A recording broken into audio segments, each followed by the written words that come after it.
이제 이게 시사 특공대 8월 13일입니다. 목요일. 오늘도 생방송으로 특공대장 잭디 이제 PD와 함께 하시죠. 특공대원님들 모두 모여 계십니까? 돌격 앞으로! 시사 특공대.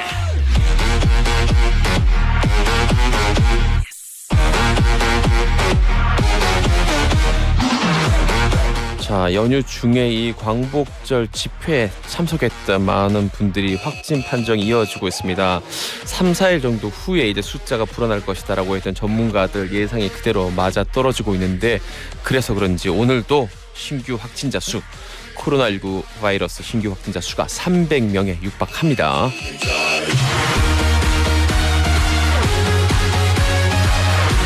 그 관련해서 이걸 해프닝이라고 얘기해야 될까요? 김문수 전 경기지사의 이 발언과 행동이 지금 무리를 빚고 있습니다. 16일이죠. 지난 16일 저녁에 국회의사당 역 지하철역에서 경찰과 맞닥뜨렸습니다. 다른 게 아니고 현장에 출동했던 이 영등포 경찰 소속 경찰들이 김 전 지사 일행 중에서 사랑제일교회 예배에 참석한 뒤 자가격리 지침을 어긴 사람이 있어서 그 사람을 이제 보건소로 연행해 가려고 했던 겁니다. 그런데 갑자기 이 김문수 지사가 자기 신분증을 막 내밀면서 내가 김문수다. 이 이름 보이냐? 내 김문수야. 내가 국회의원을 3번이나 한 사람이야. 이렇게 언성을 높인 사실이 확인됐습니다. 국회의원 3번 했다고 코로나 바이러스가 비켜가지는 않습니다. 절대 그런 일은 없고요. 일단 경찰 측에서 뒤늦게 밝힌 입장은 이 일행 중에 한 분을 자가격리 지침 어긴 사람이 있어서 연행하려고 했던 거고, 김 전 지사는 그냥 옆에 있었다. 혹시 몰라서 같이 가실 거냐라고 여쭤봤던 것뿐이다. 다른 건 모르겠지만 김문수 전 지사는 자기 이름에 대한 자부심이 있는 거는 확실합니다. 예전에도 전화해서 내가 김문수다. 오늘도 신분증을 보면서 내가 김문수다. 제가 이재익입니다.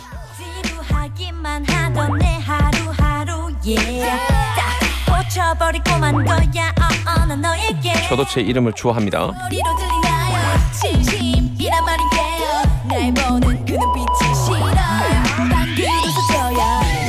우리 여러분들의 이름은 뭡니까? 여러분들 우리 특공대원들 이름, 내 이름은 뭡니다 하고 문자 보내주시면 제가 이름 쭉 읽어보겠습니다. 샵 1035 50원 100원. What's your name? What's your name?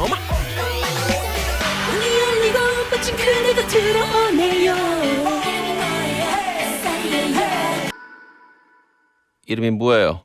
제 이름은 김문수입니다. 국회의원 3번 했고요. 이 시점에서 저는 한 제안 드릴까 합니다. 기사를 보면 다들 이 김문수라는 이름 뒤에 직책을 전 지사라고 뉴스에 나오더라고요. 김문수 전 지사라고 하는데 국회의원을 3번이나 했다고 이분이 강조해서 얘기를 했으니까 앞으로는 김문수 전 의원이라고 불러드려야 될 것 같습니다. 그걸 일단 제안 드리면서 우리 특공대원들 이름도 한번 소개해 보죠. 내 이름은 윤기 나는 윤옥. 이런 참 자기애가 넘치는 분이에요. 이름에서 윤기가 참 난다 이거죠. 윤옥 씨 반갑습니다. 75년생 정용기 씨. 그리고 제 이름은 정재진입니다. JJJ 3J. 뭔가 느낌 있어요 라고 했습니다. 정재진. 어질인의 착할선 이인선 대원도 입대했고요. 수원 행궁동에 사는 이주형입니다. 주형 씨. 그리고 승미 씨도 있네요. 제 이름은 정승미예요. 세상 느끼하게 읽어달라고 했습니다. 승미 씨 안녕. 제 이름은 이재익이에요. 승미 씨 기억할게요. 자, 김기승님. 그리고 조금 특이한 이름 도착했습니다. 이숭융 아니고요. 이숭영. 100% 어릴 때 별명은 이승융입니다. 이분은. 야, 우리 대원들 이름 좀 봐라. 이것 보게나? 저는 김호락입니다. 호락호락하지 않아요. 그리고 이승엽 씨 제가 알고 있죠. 안녕하세요, 이승엽입니다. 그래요. 다들 이렇게 넘어가지 않을까 싶습니다. 이름들 몇 개 읽어드렸는데 안 읽어드린 이름도 제가 최대한 기억을 많이 하도록 노력하겠습니다. 이제 이게 시사특공 때 8월 20일 목요일 생방송 계속 작전 펼쳐볼 거고요. 광고 듣고 정상근 기자 만나서 주요 뉴스들 훑어봅니다. 잠시만요. 이제 이게 시사특공대. 이제 이게 시사특공대 정상근 기자 나와 있습니다. 안녕하십니까? 네, 안녕하십니까? 요즘 아침만 되면 다들 네.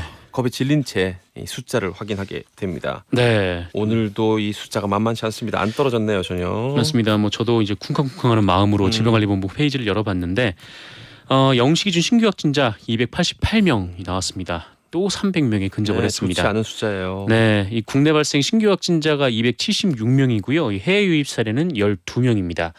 이 국내 발생 신규 확진자 중에서 서울에서 135명이 나왔고요. 경기도가 81명, 그리고 인천이 10명입니다. 그리고 부산에서 15명이 나왔어요. 네, 부산에서도 많이 나오고 있고, 이 대전도 8명, 이 강원, 전북, 경북이 각각 5명, 이 충남이 4명, 대구, 전남, 경남이 각각 2명, 광주와 충북이 각각 1명입니다. 이 총 누적 확진자 수는 16,346명, 누적 사망자는 307명입니다.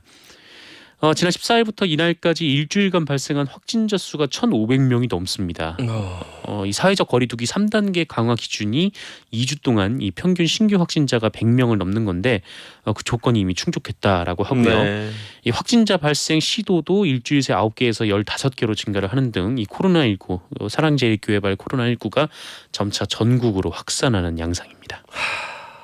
내일은 조금 떨어졌으면 좋겠습니다. 이게 네. 극적으로 감소할 리는 만무하지만 그래도 몇십 명이라도 네. 한 200명대 밑으로도 좀 떨어져야 조금 안심할 텐데 계속 이렇게 300명 가까이 치솟는 숫자가 이어지면 얼마 전까지만 해도 좀 한 자릿수가 나왔다고 좀 뭐랄까요? 하여튼 좋아했었는데 너무 좀 안타깝습니다. 알겠습니다. 자, 일단 그 중심에 있는 사랑제일교회 이게 문제가 되는 게 이제 이 교회 내에서 이 감염 사례가 아니라 그들이 교회 안 다니는 사람들한테 전염을 시키는 2차, 3차, 4차 감염, 흔히 말하는 N차 감염 문제 아닙니까? N차 감염이 지금 빠른 속도로 이어지고 있습니다. 이 사랑제일교회가 지금 그 시선을 많이 모으고 있는데 이미 이 사랑제일교회 관련 확진자만 해도 어제로 600명이 넘었습니다. 지금 하루에 100명씩 빠른 속도로 늘어나고 있는데 그리고 말씀하신 대로 N차 감염도 빠르게 늘고 있습니다. 이 교인으로부터 퍼진 감염지가 현재 114곳입니다. 일반 직장이 40여 곳이고 복지시설이 10여 곳, 의료기관이 5곳, 그리고 학교, 학원, 유치원 등 교육기관까지 전방위적으로 퍼져 있습니다.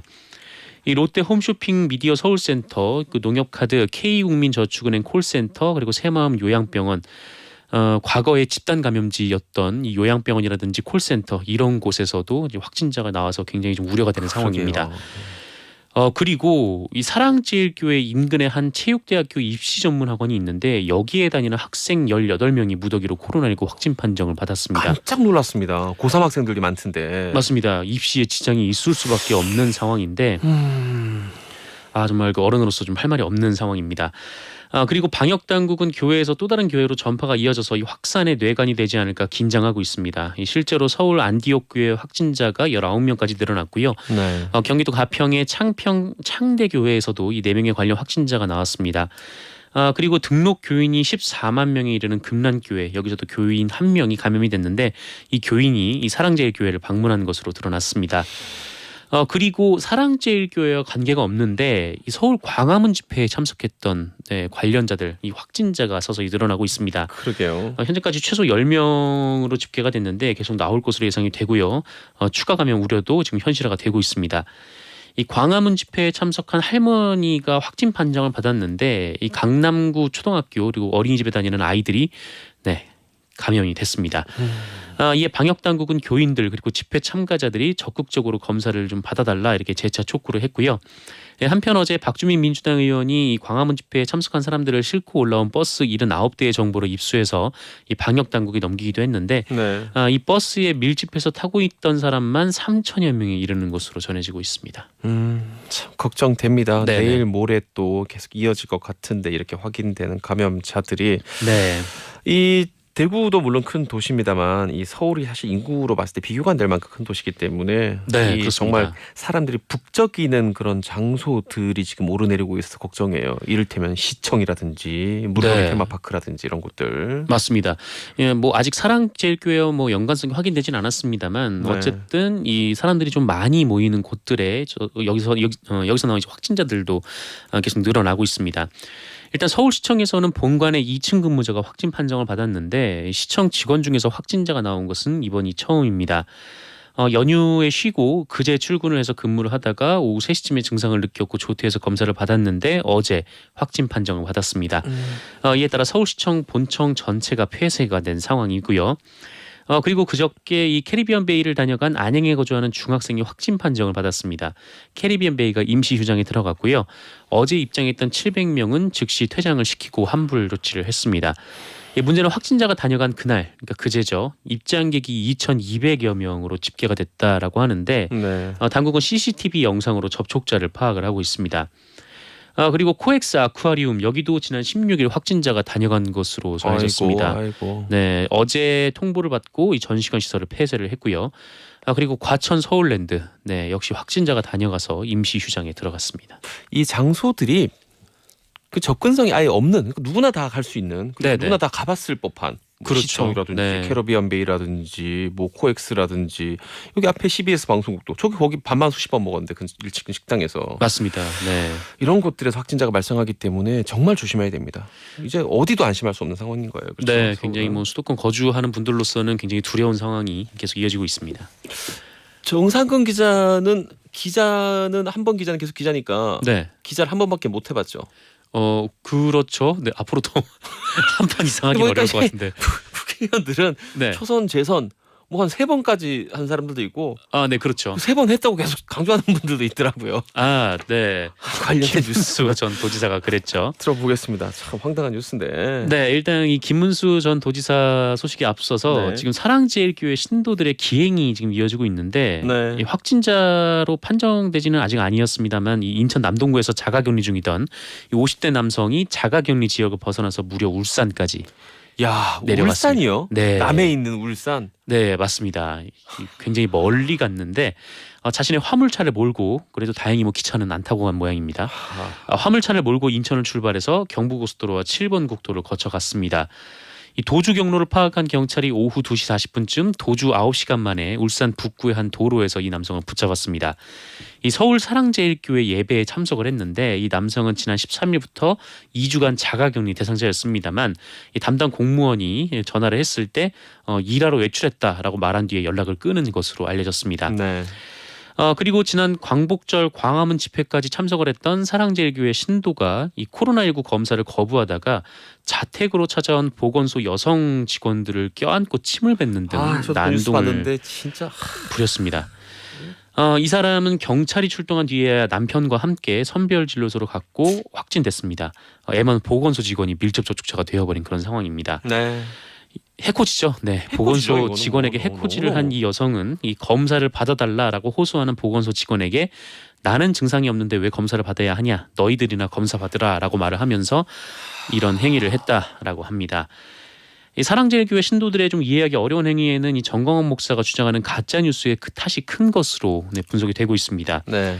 이 와중에도 언론 인터뷰에서 마치 정부가 검사 결과를 조작해서 사랑제일교회를 탄압하는 것처럼 주장을 하고 있는 상황인데 심지어 오늘 조선일보, 중앙일보, 동아일보 전면 광고를 통해서 이 정광훈 목사의 입장이 신문에 나왔습니다. 맞습니다. 정부가 이전까지는 검사를 일부러 적게 하고 최근에는 검사를 많이 해서 코로나19 확진자 숫자를 조작하고 있다.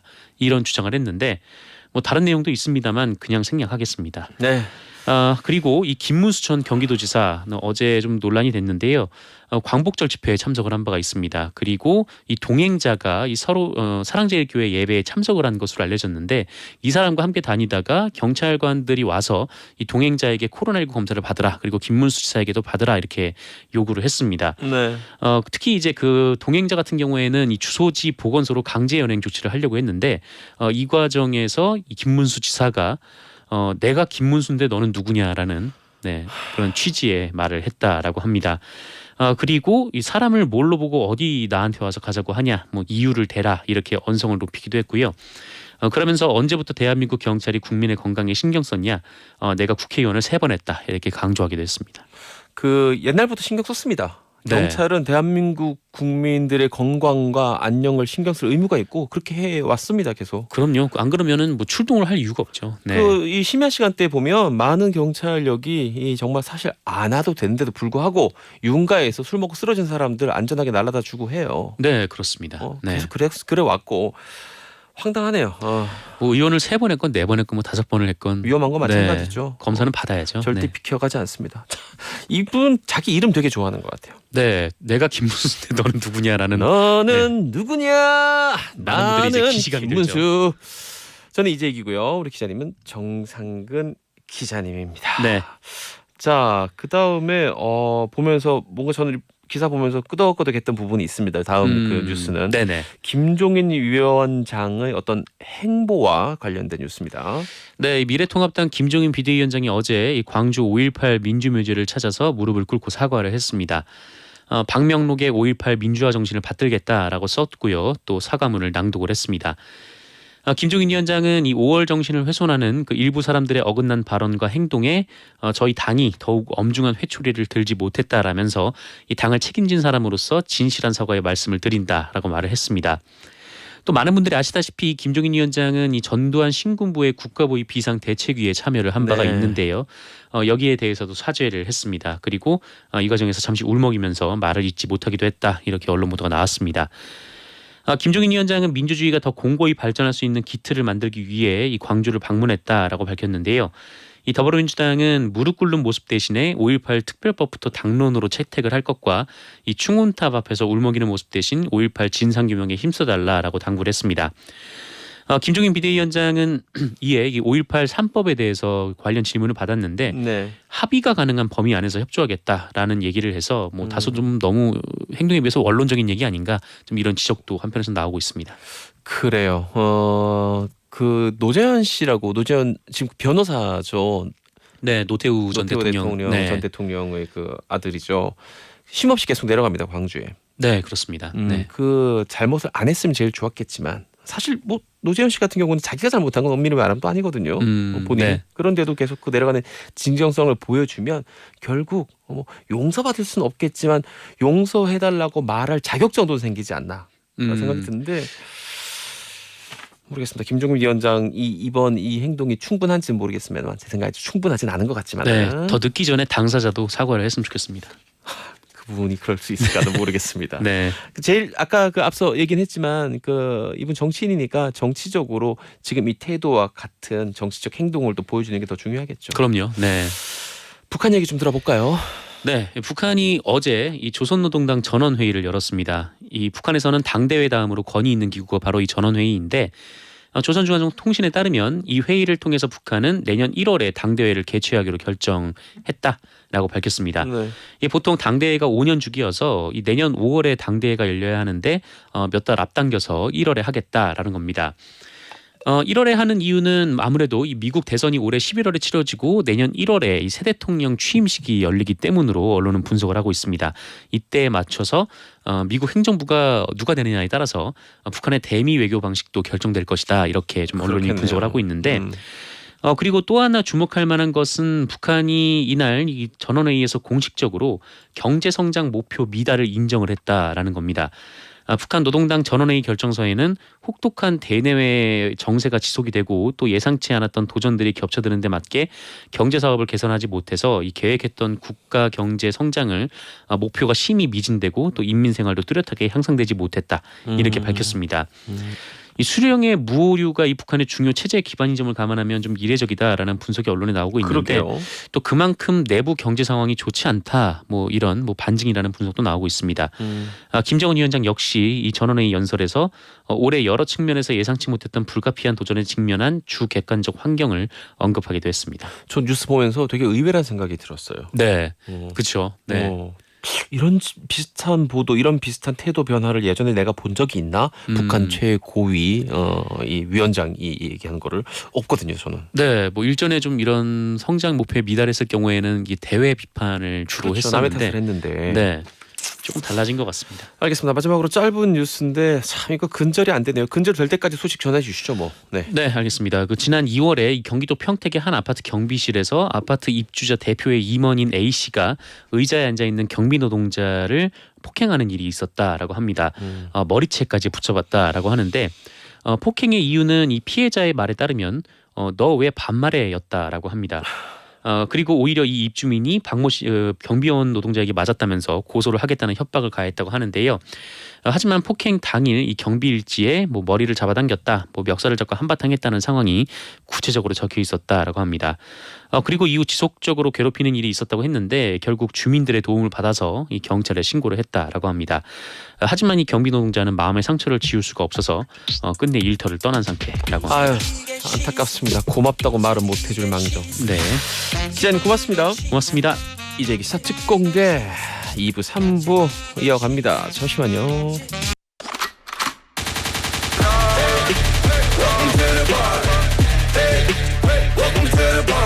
청취자님들께 경례 특공. 이제 이게 시사 특공대.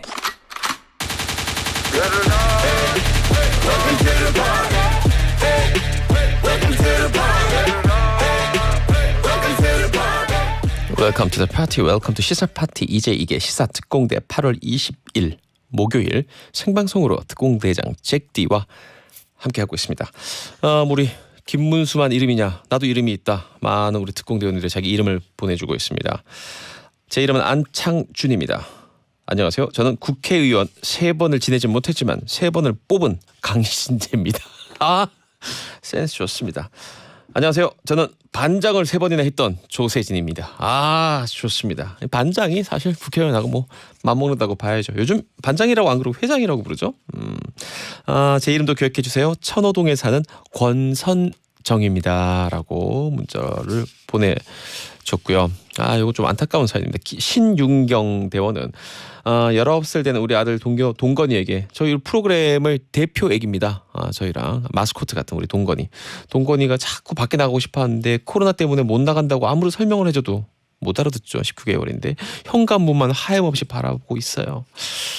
저도 우리 애가 요 나이 때 어릴 때 기억이 나는 게 아주 그 짧은 순간이에요. 찰나의 순간인데 기억이 나는 건 이 혀가 좀 애들이 성장이 안 된 상태니까 출발이라는 발음을 못하고 물발이라고 그랬어요. 물발. 그래서 옛날 이렇게 한 2살 이렇게 됐을 때 제가 애기 데리고 나갈 때면 애가 항상 아빠 물발 했던 기억이 납니다. 그러나 나도 따라서 물발 이러고 나갔던 기억이 나는데 우리 동건이는 오늘 물발을 하기가 힘들겠네요.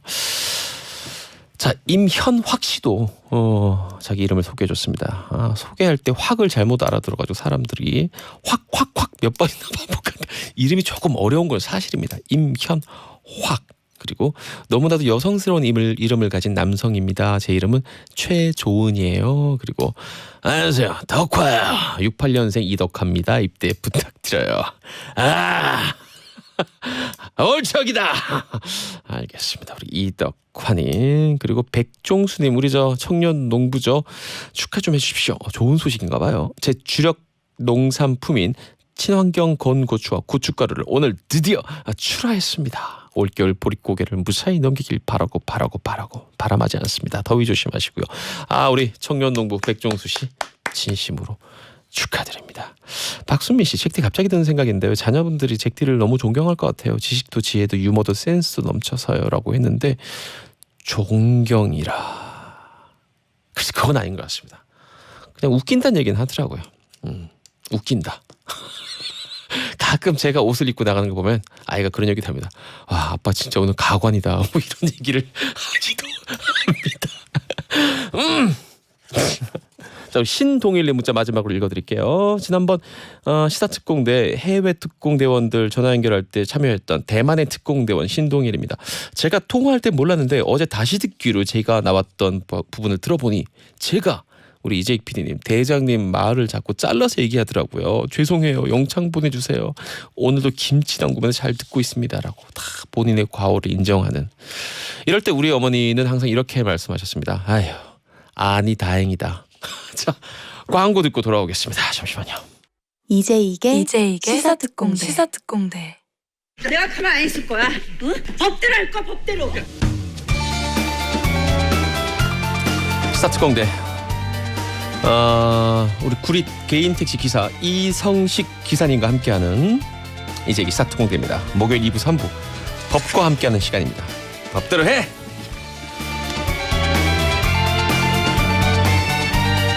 오늘도 우리 출연한 세 분의 법조인에 대해서 우리 청취자분들이 다 이 미사 여구를 붙여줬습니다. 자 9330님께서 김태원 변호사를 이렇게 표현했습니다. 잘 손질된 칼로 종이장처럼 얇게 회를 뜨듯 오늘도 날카로운 분석 기대됩니다. 김태현 변호사. 아유 감사합니다. 이게요. 이게 원래 회를 이렇게 얇게 뜨는 거 있잖아요. 네. 그러니까 보면 보고에 있잖아요. 보고에 얇게 얇죠. 떠야죠. 보고에 얇게 떠가지고 미나리 싸먹잖아요. 쫄깃쫄깃했다. 근데 이제 진짜 보고에 잘 뜨는 분들이 네. 최고 선수들이 접시에다 보고회를 깔면 접시에 무늬가 보인대요. 그렇게 깔아야 된다. 감사합니다. 좋은 건데. 보고해. 좋죠. 쫄깃 쫄깃 미나리에 짜서 그 약간 그 간장이랑 콩 들어가. 식감의 왕. 회주. 자, 이번 차례 소개하고. 자, 박지훈 변호사님한테는 1494님께서 소개글을 줬습니다. 야당이 뭘 잘했다고 여론조사가 올라갈까요? 박지훈 변호사 힘내십시오. 하트 뿅뿅. 박지훈 변호사. 잠깐만 제가 뭐 야당 여당 뭔 상관이 있습니까? 상관 아니, 있죠. 누가 전 들어도. 공관위원이잖아요. 야당 아니야 거기? 범여당. 저도 야당 범여당 열린민주당. 당원도 와, 아니고요. 그래요. 저는 국가와 민족만 생각하는 그냥 이야. 시청자 청취자분만 생각하는 사람이에요. 뻔뻔하다. 공관위원이잖아 공관위원. 여당이 올라가든 야당이 올라가든 난 뭔 상관입니까? 이야. 코로나가 걱정의 시점인데. 대단합니다. 근데 우리가 이분을 뭐라고 할 수 없는 게 이분이 한번 각 잡고 연기하잖아요. 조회수가 10만을 넘어가요. 유튜브 영상이. 그쵸. 욕 엄청 얻어먹던데요. 다 봤어요. 왜냐면 자기 연기가 다 틀렸거든 결과적으로. 그 다음 날 나왔거든. 그날 오후에 나왔나 연기가 틀린 결과가? 바로 다음 날 나왔습니다. 그래. 자, 7701님의 소개글입니다. 법조계의 장그래 우쭈쭈 김준우. 아직 이거는 미완이라는 뜻이죠. 너무 사실 미완이라는 거예요. 계약직 인생이라는 거예요. 고정이 아니라는 거를 이제 뼈저리게 법적으로 해석하지 말고. 날카롭게 얘기하신 아니, 것 같은데. 네. 어쨌든 장그래는 주인공, 미래의 주인공이잖아요. 아, 네. 하여튼 열심히 하겠습니다. 칭찬으로 알고. 김준우 변호사까지 나왔습니다. 자, 어제 사실 이 뉴스를 보면서 좀 황당했었는데 요 분께 한번 세 분께 한번 물어봐야지. 변호사가 아니라 변호인이 아니라 검사가 이런 얘기를 했습니다. 자 연기 좀 해볼까요? 검사로. 자, 한번 연기해 주시죠. 자, 상황은 재벌의 재벌 2세가 알겠습니다. 프로포폴 상습 투약 때문에 재판을 받던 중에 검사가 이제 검사입니다. 구형을 막 때려야 되잖아요. 네. 근데 네, 검사 최종적으로 의견 진술하겠습니다. 프로포폴이 더 이상 유흥업소 여직원이 피부 미용을 하면서 즐기는 게 아니라 재벌 남성도 중독될 수 있다는 점 널리 알렸습니다. 오남용의 위험을 알린 점 재판부 양형에 고려해 주십시오. 그러면 여기가 재판장 자리잖아 지금. 네, 재판장 예, 앉아요. 검사 자리거든요. 제가 검사거든요. 여기 변호인 변호사잖아요, 자리예요. 그러면. 변호인도 한마디 해야지. 뭐라고요? 검사님, 제가 누군지 아시죠? 감사합니다. 이거 변호사가 할 말인데. 변호사도 이렇게까지 못할 것 같아요. 이렇게 못하죠. 와, 이랬다가는 판사한테 혼나지 않습니까? 변호사가 이런 얘기하면. 아니 소리는 안 이거 내겠지만 와. 처음에 그러니까 저는 기사는 그냥 이거만 봤어요. 기사는 누가 했다는 거 모르고 저도 기사만 처음에 봤어요. 그래서 변호사 그랬나 보다. 돈만 아니 왜냐면 거기가 저기 저 백화점 있고 네, 이번에 네. 항공사를 인수하려다 네. 요즘 사세가 좋죠. AK. AK. 그래서 이렇게 해야 되나? 괜찮습니다. 비사에 다 나왔어요. 애경그룹. 네. 애경 뭐 많이 좋겠지 변호사. 돈 받았으면 해야지 뭐 어쩌겠어 이러고 그런 왔거든요. 변호사가 아니잖아요. 근데 오늘 아침에 대본을 봤는데 검찰에 감형용 이렇게 돼 있어 들어오자마자 김준호 변호사한테 이게 누가 그랬다는 거야? 그랬더니 검사가요 이러더라고요. 진짜 어이가 없는 거죠. 검찰이 이렇게 했다는 간혹 거. 저도 이제 군 검사라면서 구형을 하긴 합니다. 의견 진술도 해요. 간혹 이런 경우 있잖아요. 형 자체가 너무 세요. 형 자체가 너무 센데 집행유예가 돼야 하는 게 맞다고 생각이 들 때 좀 그렇게 해요. 예를 들어서 이거는 말이 안 되고 예컨대 이제 군형법에 이제 강한 범죄도 있어요. 뭐 무장 탈영한다든지 그런 거 할 때는 이런 얘기를 하긴 합니다. 좀 감안해서 순간의 실수로. 예.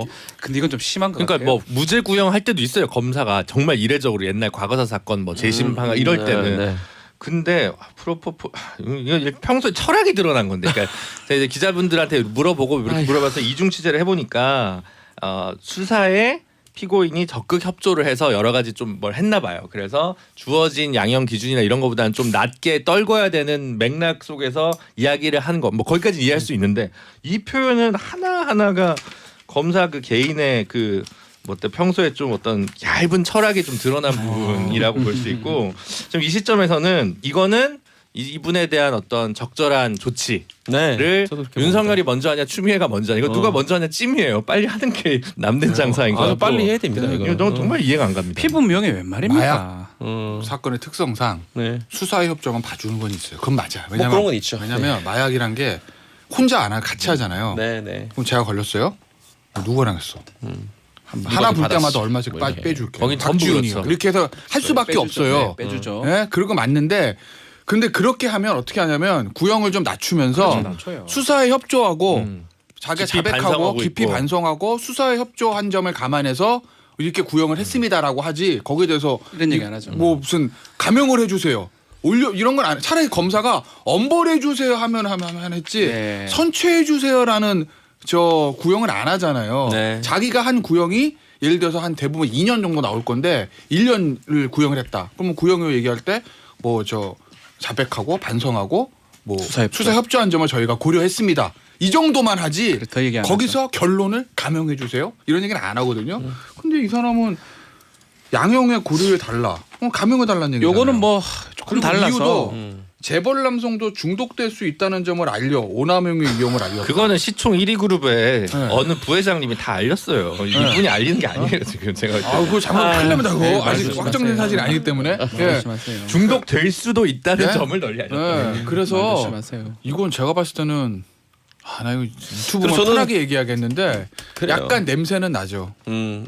그 어떤 네. 일들이 있었고 어떤 네. 관계로 네. 바뀌었을까, 그러니까 이런 예를 들면, 수사를 그래서 저는 하면서. 궁금한 게 뭐냐면 뭐 잘 이런 거 모르겠지만. 보면 피고인 변호사 어디지? 라는 거. 누구지? 그다음에 여기 이제 사실은 얘 담당 검사 공판부랑 그 위에 이제 차장이랑 쭉 있거든요. 네. 누구지라는 걸 그냥 보고 싶어요. 궁금하다. 네. 그런 호기심이 싹 생긴다. 한번 보고 싶어요. 알겠습니다. 근데 이제 뭐 검찰 이런 대형 사건들은 뭐 위임장 안 내고 뒤에서 움직이는 사람들도 없다고 말할 수 없기 전화 때문에. 변론이라고 그러죠. 어쨌든 저는 그런 그런- 관계가 좀 의심이 된다. 그런 생각이 들더라고요. 왜 항상 이 검사의 뭐 이 권위나 이 수사의 독립권 얘기할 때마다 검사는 개개인이 그 수사 기관이며 하나의 기관이다, 개인이 아니라. 그렇기 네. 때문에 헌법 그런 기관이라고 논리라면 그러죠. 네. 한 검사 개인의 의견이라고 치부할 수는 없다. 네. 이건 아까 그 김준우 변호사도 얘기했지만 반드시 이 검사 뭔가 이 책임을 물어가지고 어떻게 해야 된다, 이런 생각이 듭니다. 네. 네.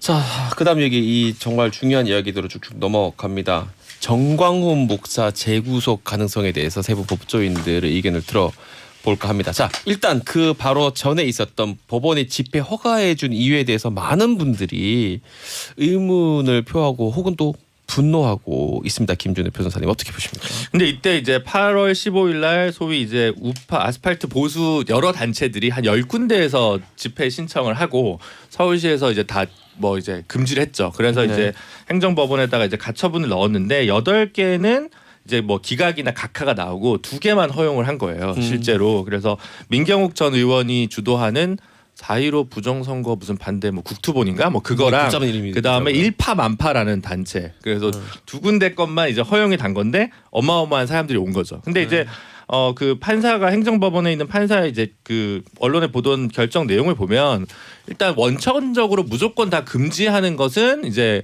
말하자면 과잉금지 원칙 위반이라는 거죠. 적정한 방역 수치를 지키고 숫자가 적으면 그 상황에서는 집회를 허용해야 된다라고 얘기하는 거고, 저거 볼 때 논리적으로는 이 판사 말이 저는 맞다고 봐요. 기본적으로. 논리적으로는. 예. 근데 정무적으로 이거 100명만 오겠어? 라는 이제 생각을 못한 거냐라든가 이제 이런 부분들 관련해서는 재판 판사는 기록을 가지고 얘기를 해야 되는데 그거를 어떻게 하겠냐라는 좀 고민이 들긴 하거든요. 그래서 법원에서 어쨌든 실책을 뭐 저같이 이제 좀 새님이면 그냥 결정을 안 합니다. 날짜를 그냥 지나가고 그렇긴 할 것 같은데 모르겠다, 예, 이거는. 모르겠으니까 이거 왜냐하면 너무 크니까 그래서 사장이. 예, 그래서 집회 자체가 코로나로 해서 다 금지되는 건 어쨌든 맞지 않다고 봐요. 근데 이제 그 숫자나 규모에 대해서 이건 좀 충분히 많이 올 거다. 왜냐하면 그날 10군데나 왔을 거고 사실 비슷한 이념적 지향을 가지신 분들이기 때문에 비슷한 곳에서 모일 거라고 충분히 예상할 수 있었기 때문에 법원으로서는 어느 정도 또 비판을 감수할 수밖에 없지 않나 이런 고민도 들어요. 이런 건 김태현 있어요. 변호사. 우리가 합리적인 생각하는 사람과 비합리적으로 그러니까 합리적으로 생각하고 행동하는 사람이랑 네. 비합리적으로 생각하고 행동하는 사람이 있을 때 후자에 비합리적으로 생각하고 행동하는 사람을 비난을 해야지 합리적으로 생각하고 행동했던 사람이 결과가 좋지 않다고 해서 그걸 비난할 수는 없거든요. 그러니까 사실은 법원 입장에서 보면 허가를 안 내줄 수는 없는 노릇입니다. 예를 들어서 정부에서 뭐 예를 들어서 사회적 거리두기가 계속 강화해가지고 야 몇 명 이상 모이는 야외 집회 전면 금지 이런 어떤 정부의 어떤 방침이 나왔으면 그걸 근거로 해가지고 자 집회 자유를 제한하겠습니다. 집회하지 마세요. 법원이 이거 집회해달라는 신청 기각 이렇게 할 수 있는데 네. 어쨌든 정부에서도 그 정도의 사회적 거리도 한 건 아니잖아요. 좀 풀긴 풀었잖아요. 그렇다고 보면 법원에서 어쨌든 저 헌법에 집회 자유가 있는데 그걸 전면적으로 못하게 한다라고 할 수는 없는 노릇이거든요. 그리고 이 사람들이 약속을 지킬 거로 믿었겠죠. 그 판사가 어떻게 알겠어요. 판사가 합리적 결정한 건데 거기 참석하는 사람들이 비합리적으로 결정하고 생각하고 비합리적으로 행동하고 바보 같고 멍청한 짓을 해서 지금 이 난리가 난 거 아니겠습니까? 그러니 그 집회에 참석해서 그 법원과의 어떤 약속을 어긴 사람들을 비난해야지. 이거 뭐 근데 맞아요. 결과적으로 자, 판사한테 뭐라고 그럴 수 없는 판사가 거죠. 설득이 있어 보이는데 그렇게 박지원 판단을 변호사. 하겠죠. 일반적인 상황이라면 집회의 자유가 상당히 중요한 헌법상 그럼요. 보장된 기본권입니다. 그럼요. 그렇기 때문에 판단을 하는 건데 저는 아쉬운 점이 이 부분이라는 거네요. 다른 단체들도 신고를 했거든요. 10개 이상의 단체가 다 똑같은 사람들이에요. 나오고 싶어서 난리 난 사람들이에요. 네네. 그러면 두 개를 딱 이렇게 허가를 해주는 상황이 돼버리면 거기에 모일 거라는 거는 좀 예상이 가능한 상황인데 우리 김준우 변호사 조금 지적을 했지만 그 부분을 판사님이 좀 간과했던 게 조금 아쉽습니다. 이 집회를 허락하면 사실은 지금 뭐 100명 뭐 방법 방역수칙 지키면서 하라고 하는데 다른 10가지 다른 단체에서 우 모여가지고 나올 게 뻔한데 그 부분을 뭐 김 변호사 말씀처럼 그거를 어떻게 다 예상하냐고 하지만 저는 충분히 예상이 됐었거든요. 근데 이제 그게 아쉽다는 근데 이제 거죠. 결과론적인 거죠 사실은. 그러니까 판사도 지금 당혹스럽게 할 거예요. 그러니까 예를 들어서 예전에 이제 광화문 촛불 집회할 때도 네. 그 다 허가가 난 거잖아요. 그렇죠. 예, 근데 만약에 그게 다 평화 집회가 됐으니까 그렇지. 만약에 그때 사람이 너무 많이 몰려가지고 다치거나 충돌해서 있으면. 다치거나 이랬으면 야 법원 이거 봐. 이거 사람 많이 모여 이럴 줄 뻔히 하는데 왜 허가 내줘서 이런 얘기 나올 수 있잖아요. 결과적으로는. 그러니까 모든 거를 사실은 근데 결과적으로 판사를 맞아요. 비난하기에는 폭행이나 이런 부분은 하고 이 코로나는 다른 것 같아요. 우리가 지금 다 방역 당국도 그렇고 정부도 걱정하는 부분이 감염의 그 확산이나 이런 게 너무나 이게- 세다면 이게 이게 공공복리하고 이제는 쉽지 기본권. 않겠네요. 네. 이제는 이제 안 이걸 한번 됩니다. 봤으니까 이제는 안 이제는 됩니다. 시기가 진짜 좀 이제 안 돼요. 결과적으로 안 좋았던 게 보세요. 지금 뭐 확진자가 나오잖아요. 14, 네. 15일부터. 네. 근데 예를 들어서 주말에 막 나왔던 확진자들 막 그 사람들은 광화문 집회랑은 관련이 없는 엄밀히 사람. 보면 왜냐면은 그렇죠. 지금 나오는 지금 확진자들이 나오는 광화문, 사람은 광화문 집회겠지만 관련이겠죠. 주말에 있던 사람들은 광화문 집회랑 무관해요. 그러면 그 이전에 있었던 뭐 사랑조일교나 다른 교회나 뭐 다른 데서 나오는 사람들이거든요. 그러니까 그 사람들의 확진자 확 늘어난 게 만약에 하루 이틀 일찍 나왔으면 이 검사하기 뭐 전날이나 당일날에도 나왔으면 법원에서 이거 뭐야? 사랑조일교회가 감염자가 막 나오네. 위험하네. 그런데 사랑제일교회 정광훈 목사니까 이 집회에 참석할 수도 있겠네. 그러면 안 되겠네.라고 기각을 시킬 수 있는데 이때만 해도 사랑교회 제가 말이 사랑제일교회가 그 교회 신앙에 정광훈 목사 관련된 확진자들 막 나오는 시점이 아니었거든요. 집회를 하고 나서 하여튼 주말부터 나오기 시작했어요. 그러니까 이게 그러게요.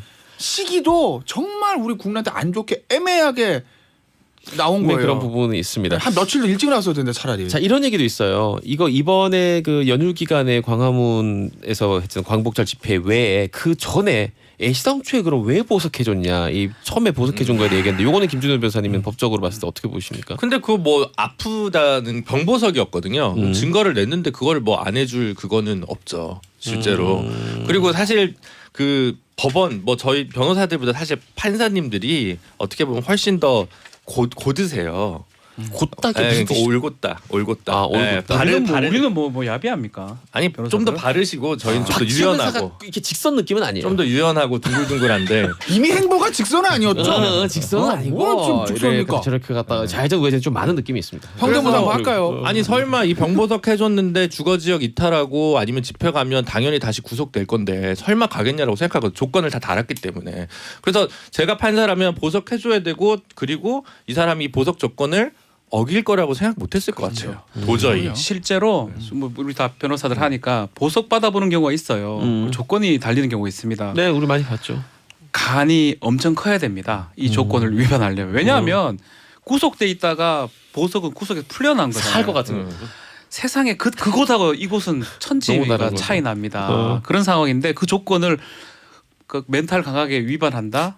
그런 생각을 못 하는 거죠. 근데 이 정광훈 이 사람은 뭐 간이 큰 건지 멘탈이 강한지 뭔지 몰라도 대단합니다. 하여튼 보세요. 그런 부분은. 법원 입장에서 보면 얼굴이 알려진 사람이에요. 네. 중광 목사. 그리고 어쨌든 성직자입니다. 우리가 성직자를 볼 땐 일반인들보다 더 도덕적인 기준이 강하다고 보는 게 마련이거든요. 네. 당연히 성직자는 그래야 되는 네. 거고. 그리고 성직자고 얼굴이 알려지고 정치인적 성격도 있어요. 반정치인이죠 사실. 정치도 하잖아요. 정치인이죠. 네. 뭐 지난 총선에 당 만든다고 말했으니까. 네, 네. 만들었나 실제로? 실제로 만들어서 만들었어요. 나갔어요. 나갔죠. 출마됐어요. 득표도 했어요. 네, 성직자 겸 정치인인데 이런 사람이 보석 조건을 어길 거라고는 법원에서는 참 보기 어렵죠. 그렇기 때문에 이거는 허가해 줄 수밖에 없었을 거예요. 근데 지금은 사실은 이제 이거는 일단은 보석 조건을 어겼기 때문에 취소 사유에 무조건 취소입니다. 이건 볼 것도 없어요. 네. 그런데 문제는 이제 코로나 아파가. 확진자기 때문에 이게 참 이거 끝나고 잡아넣어야지. 지금 잡아놓으면 저기 서울구치소 어떡하라고요? 격리 시킨 다음에 완치되면 뭐 그때 해야 될 것 같은데. 근데 이거 다들 아시겠지만 예전에 그 대구 신천지 사태 때 그 굉장히 많은 그 슈퍼 확진자로 꼽혔던 그분 같은 경우 몇 달 동안 치료가 안 돼가지고 네. 있었거든요. 사람들이 이번에 그 코로나 확진된 기사 보면서 와 정말 세상 전 제멋대로 목사가 산다라는. 보증금도 그 5천만 원 냈잖아요. 그 뭐, 보석할 때 조건으로 3천에 2천은 뭐 증권 끊었다고 하긴 하는데요. 뭐 예. 날렸겠네요. 예. 그건 이제 날아가는 거죠. 날아가는 근데 5천만 원 무서워서라도 못 어겨요. 저는 소소하다 우리 네, 변호사님. 장그래기 때문에. 장그래기 때문에. 이번 사랑제일교회 사태를 보면서 네. 조금 무리한 얘기일 수도 있는데 네, 들어봅시다. 무리한 얘기 평소에 많이 하잖아요. 잘하시잖아요. 잘하시니까. 저는 신정 정치가 이렇게 위험한 거라는 걸 뼈저리게 느꼈어요. 신정 정치. 우리 헌법에는 종교와 정치를 분리시키고 있지 재정 않습니까? 분리. 정교 분리. 분리. 근데 종교와 정치가 결합되면 얼마나 위험한 폭발력. 예를 들면 IS 저 테러할 때 보면 아이들이 이 자살폭탄 조끼 입고 네, 네, 막 순교한다 수류탄 가잖아요. 달고. 그게 네. 전형적으로 정치하고 종교가 결합된 신정 정치가 안 좋게 나타나는 것이거든요. 네. 그러니까 본인의 정치적인 신념이나 이걸 종교적 신념이나 결합시켜 버리니까 자기 길이 맞다고 보는 거잖아요. 지금 제가 사랑제일교회 또 보면 딱 그 사태거든요. 그게 이제 단순한 교회라기보단 정광훈 목사의 그 정치적인 캐릭터가 있으니까 전국 각지에서 오는 거 아닙니까? 포항에도 교회 많은데 뭐 왜 버스 사람 타고 이까지 올라오죠. 제일교회까지 오겠어요. 그 정광훈 목사 어떤 정치적인 거 그거 보고 오는 거 아니겠습니까? 그게 결합되니까 이게 폭발력이 있는 거고 그러니 예를 들어서 지금 사랑교회교회 일부 저 신도들이 뭐 보건 아까 저 정상훈 기자 리포트 할 때도 보면 막 보건소 직원을 갔는데 침 뱉고 침 뱉고 막 나 안 간다 그러고 그리고 한 뭐 우리 깨물고. 목사님이 그러는데 이거 우리 지켜준다 그러고 뭐 이건 과학적으로 말이 안 되는 얘기를 하지 않습니까? 네네. 그게 본인의 종교적인 신념하고 정치적인 신념의 결합이 돼서 이게 정교일치의 신정정치처럼 되다 보니 이게 폭발력이 커지고 제어가 안 되는 거예요. 그러니까 우리가 이제 합리적인 생각 가진 사람들은 그게 이해가 안 되는 거죠. 그 이해할 수 없어요. 네, 그래서 이게 가장 큰 이해가 지금 안 가요. 안 좋은 형태로 발현이 된 거라는 거예요. 자, 여기서 정무적인 이야기를 세 분께 한번 여쭤보려고 하는데 질문만 던지고 광고를 듣겠습니다. 그래서 이 미래통합당 쪽이 상당히 정치적으로 압박을 받았죠. 이번 이 사태가 이렇게 번지니까 이제 불똥이 튀게 당연하지 않습니까? 그래서 주호영 원내대표가 제 기억으로는 한 이틀 정도 고심을 하다가 입장을 냈던 게 요거였던 것 같아요. 제가 잘 외우는지 모르겠습니다만은 왜 덮어씌우기를 하느냐. 분명히 이 정광훈 목사는 잘못했다. 그러나 그 메시지는 귀담아 들을 필요가 있다. 정도로 정리를 선긋기를 한 것 같은데 이 선긋기 어떻게 왜? 저는 제가 원내대표라면 더 걷을 거예요, 그냥. 뒤에 거도 뺐다. 그 조건도. 네, 어차피 정광훈 목사가 뭐 하는 뭐 정치적인 구호들, 뭐 그 구호들이 이제 야당과 그 정치적인 구호에 대한 입장이 비슷하다는 건 다 알아요. 문재인 대통령 비판하는 그 측면이 물론 표현의 강도의 차이는 있지만 네. 대통령에 대한 비판이나 이런 부분들이 미래통합다고 하고 저 정광훈수하고 좀 비슷한 점이 있는 것. 물론 뭐 구속, 탄핵 여기까지는 아니지만. 근데 굳이 그 얘기를 할 필요가 있었을까? 제가 만약에 비슷한 거다 알고 원내대표라면 있으니까. 그냥 다 거버렸어요. 그러니까 하태경 의원처럼 선을 긋을 때 확실하게 그어야 됩니다. 여지를 알겠습니다. 남기는 건 별로 한번 좋지 않아요. 두 분 해석도 한번 광고 듣고 와서 들어보죠. 잠시만요. 이제 이게 시사특공대 이제 이게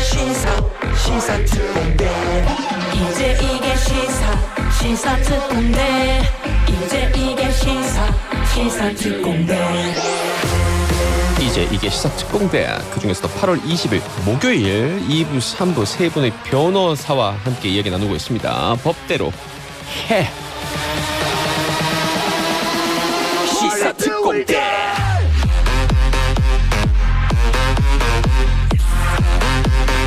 네, 앞서 이 세 분의 변호사님과 함께 정광훈 목사 이야기를 나누고 있었는데 1024님께서 이런 의견도 줬습니다.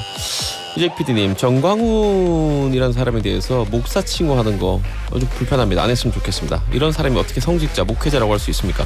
기사를 보고 기가 막혀서 짜증날 정도입니다라고 하는데 정광훈 씨라고 불러도 큰 문제는 없을 것 같습니다. 정강호이 그건 좀 그렇잖아요. 정강호이. 정광후이 이거는 저 경상도 고향 내려갔을 때는 그렇게 할 수 있죠. 네. 정강훈. 정광후이 이건 안 될 것 같고요. 정광훈 씨 정도까지는 국민적 분노를 감안할 때 뭐 저는 뭐 목사라고 해야 되지 않을까 싶은데. 네. 근데 아까 그 우리 김태현 변호사가 얘기를 덜 마무리한 것 같아요. 그 미래통합당이 이번에 그 사랑제일교회 중심으로 한 광화문 집회 관련한 입장을 정리할 때 자, 2명 주영 원내대표는 선을 그으면서도 그래도 그 메시지는 들어볼 만하지 않느냐라고 선 하나는 잡고 있어요 여전히. 그런데 김종인 이 비상대책위원장은 좀 의견이 다르죠. 조금 다르죠. 더. 김종인 의원은 더 강하게 이제 선을 그고 제가 정확한 워딩은 기억은 안 나는데 그런 식으로 꼬리를 붙이진 않았어요.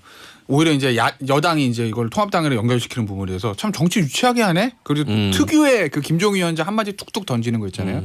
그렇게 해서 정리를 하는 거죠. 그러니까 보면 김종인 위원장하고 주영 원내대표가 좀 다른 건 있죠. 왜냐하면 김종인 위원장은 그래도 뭐 비례를 오르게 했지만 이 수도권에서 있으면서 산전수전, 공준전, 우주전의 지하 전쟁까지 다 겪은 사람이거든요. 그럼요. 네. 그러니까 양쪽 지정을 오가면서 그런데 판을 이렇게 보는 게 어떻게 보면 보수 지정에도 있어봤고 진보 지정에도 있어봤기 때문에 이 스펙트럼이 넓단 말이에요. 근데 주영 원내대표는 굉장히 합리적이고 신사고 온화한 이미지긴 하지만 네. 그래도 아직까지는 대구 지역에서 판사를 하다가 대구에서 사선을 한 중진입니다. 거기서 오는 약간의 한계는 보여요.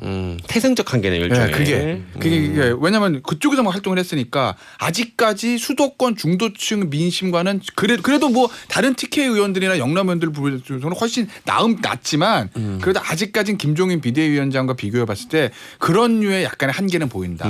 저라면 만약에 수도권에서 한 4선 했던 원내대표라면 그래도 그 예를 들면 이 메시지는 기억해야 말에 붙이지 않았을 거예요. 그 부분은 그림 주호영 어떻게 원내대표는 그쵸 합리적이고 센 말을 많이 하지는 않으세요. 근데 그 틀 제약 같은 게 분명히 있고 좀 더 깊이 들어가면 유명한 불교 신자잖아요. 근데 자기가 불교인데 또 기독교 집회 세력이 주도하는 집회에 대해서 뭔가 비판했다고 하면 또 아하. 편향되게 보일까봐 종교적인. 그런 내부 검열도 있었을 거라고 좀 짐작해 볼 수는 있지만 그럼에도 불구하고 이 판은 그런 판은 아니었다. 양비론을 할 판이 아니라 선을 긋는 판이었어야 되고 오히려 예를 들면 올해도 쭉 집회가 있고 이날도 민주노총도 아마 작은 규모의 집회를 했을 거예요. 방역수칙 지키면서. 네. 근데 그런 노동운동 같은 경우도 지금 집회를 굉장히 제한하고 적게 하거든요. 노동절 집회 했습니까? 그 기자회견 정도로 대충 가름을 하거든요. 그러니까 무슨 얘기냐면 국민들 앞에 평가받고 국민들이랑 호흡해야 되는 어떤 운동 세력이나 정치권이면 적어도 국민 눈치를 봐가면서 싸운다고요. 근데 약간 조금 더 과잉 어떤 특정한 것에 몰입돼 있는 분들 같은 경우는 본인들이 옳다는 걸 좀 강변하다 보니까 좀 이런 난감한 사태가 벌어지지 않나 싶고 그래서 우파 보수 대표 정당에서도 이런 부분이랑 확실히 좀 절연하는 모습을 보여줘야 괜히 지금 지지율도 역전되던 판에 갑자기 오히려 뭐랄까 이른바 민주당에게 다시 야당복을 심어주는 그런 사태로 지금 보인단 말이에요. 복이 아니고 뭐 원래가 뿌리가 그러니까 좀 그런 것 같아요. 그런 뿌리가 측면이 그러니까. 왜 아니 그 저희가 뭐 비난을 네, 하는 네. 게 아니고 그 참석한 사람이 김진태 전 의원, 민경욱 전 의원 참석을 했고요. 그리고 차명진, 김문수. 김문수 김문수. 둘 다 두 분 다 이제 참석을 했지 않겠습니까?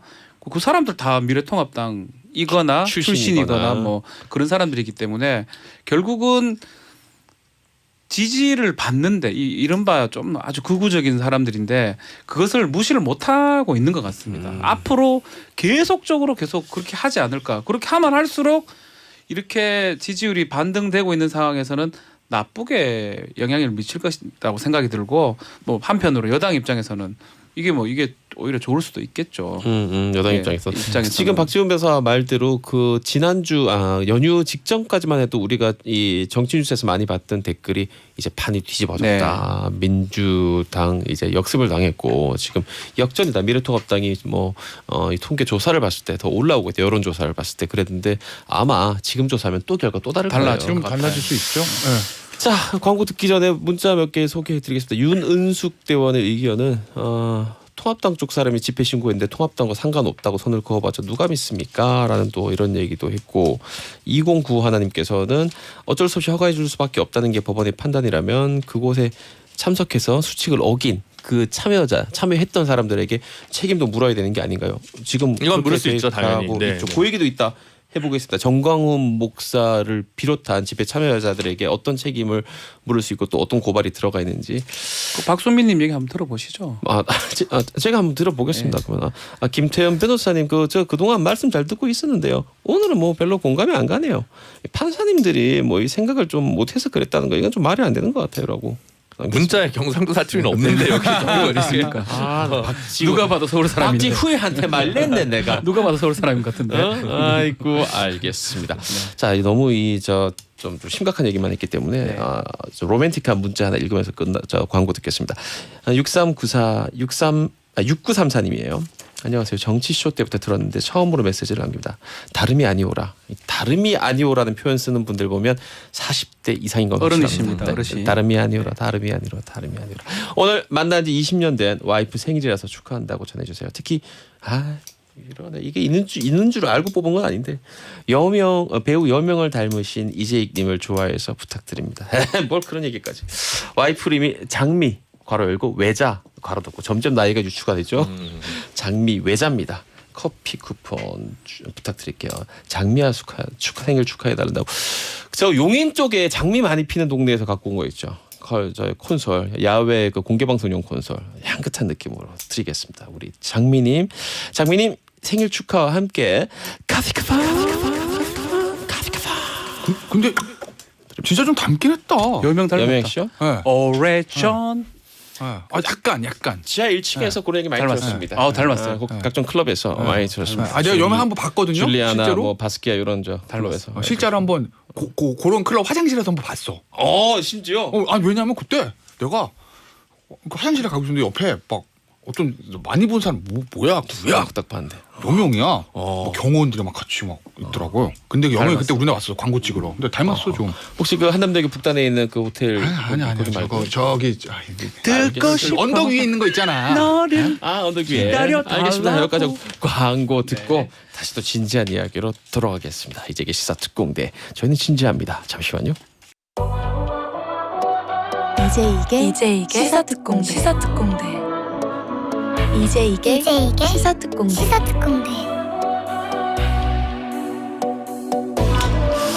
이제게 시사 특공대 좋았던 시절을 뒤로 하고 또 이런 걸 재밌는데. 왜 한번 해볼까 이거? 옛날 아니요.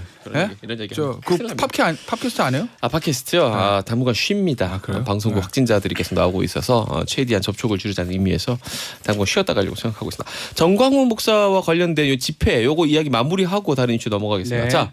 일단 앞서 이 과거사는 우리가 다 얘기를 했고 자 이제 남은 것은 그러면 어떻게 책임을 지울 것이냐. 일단 방역 당국과 서울시가 고발했고요. 네.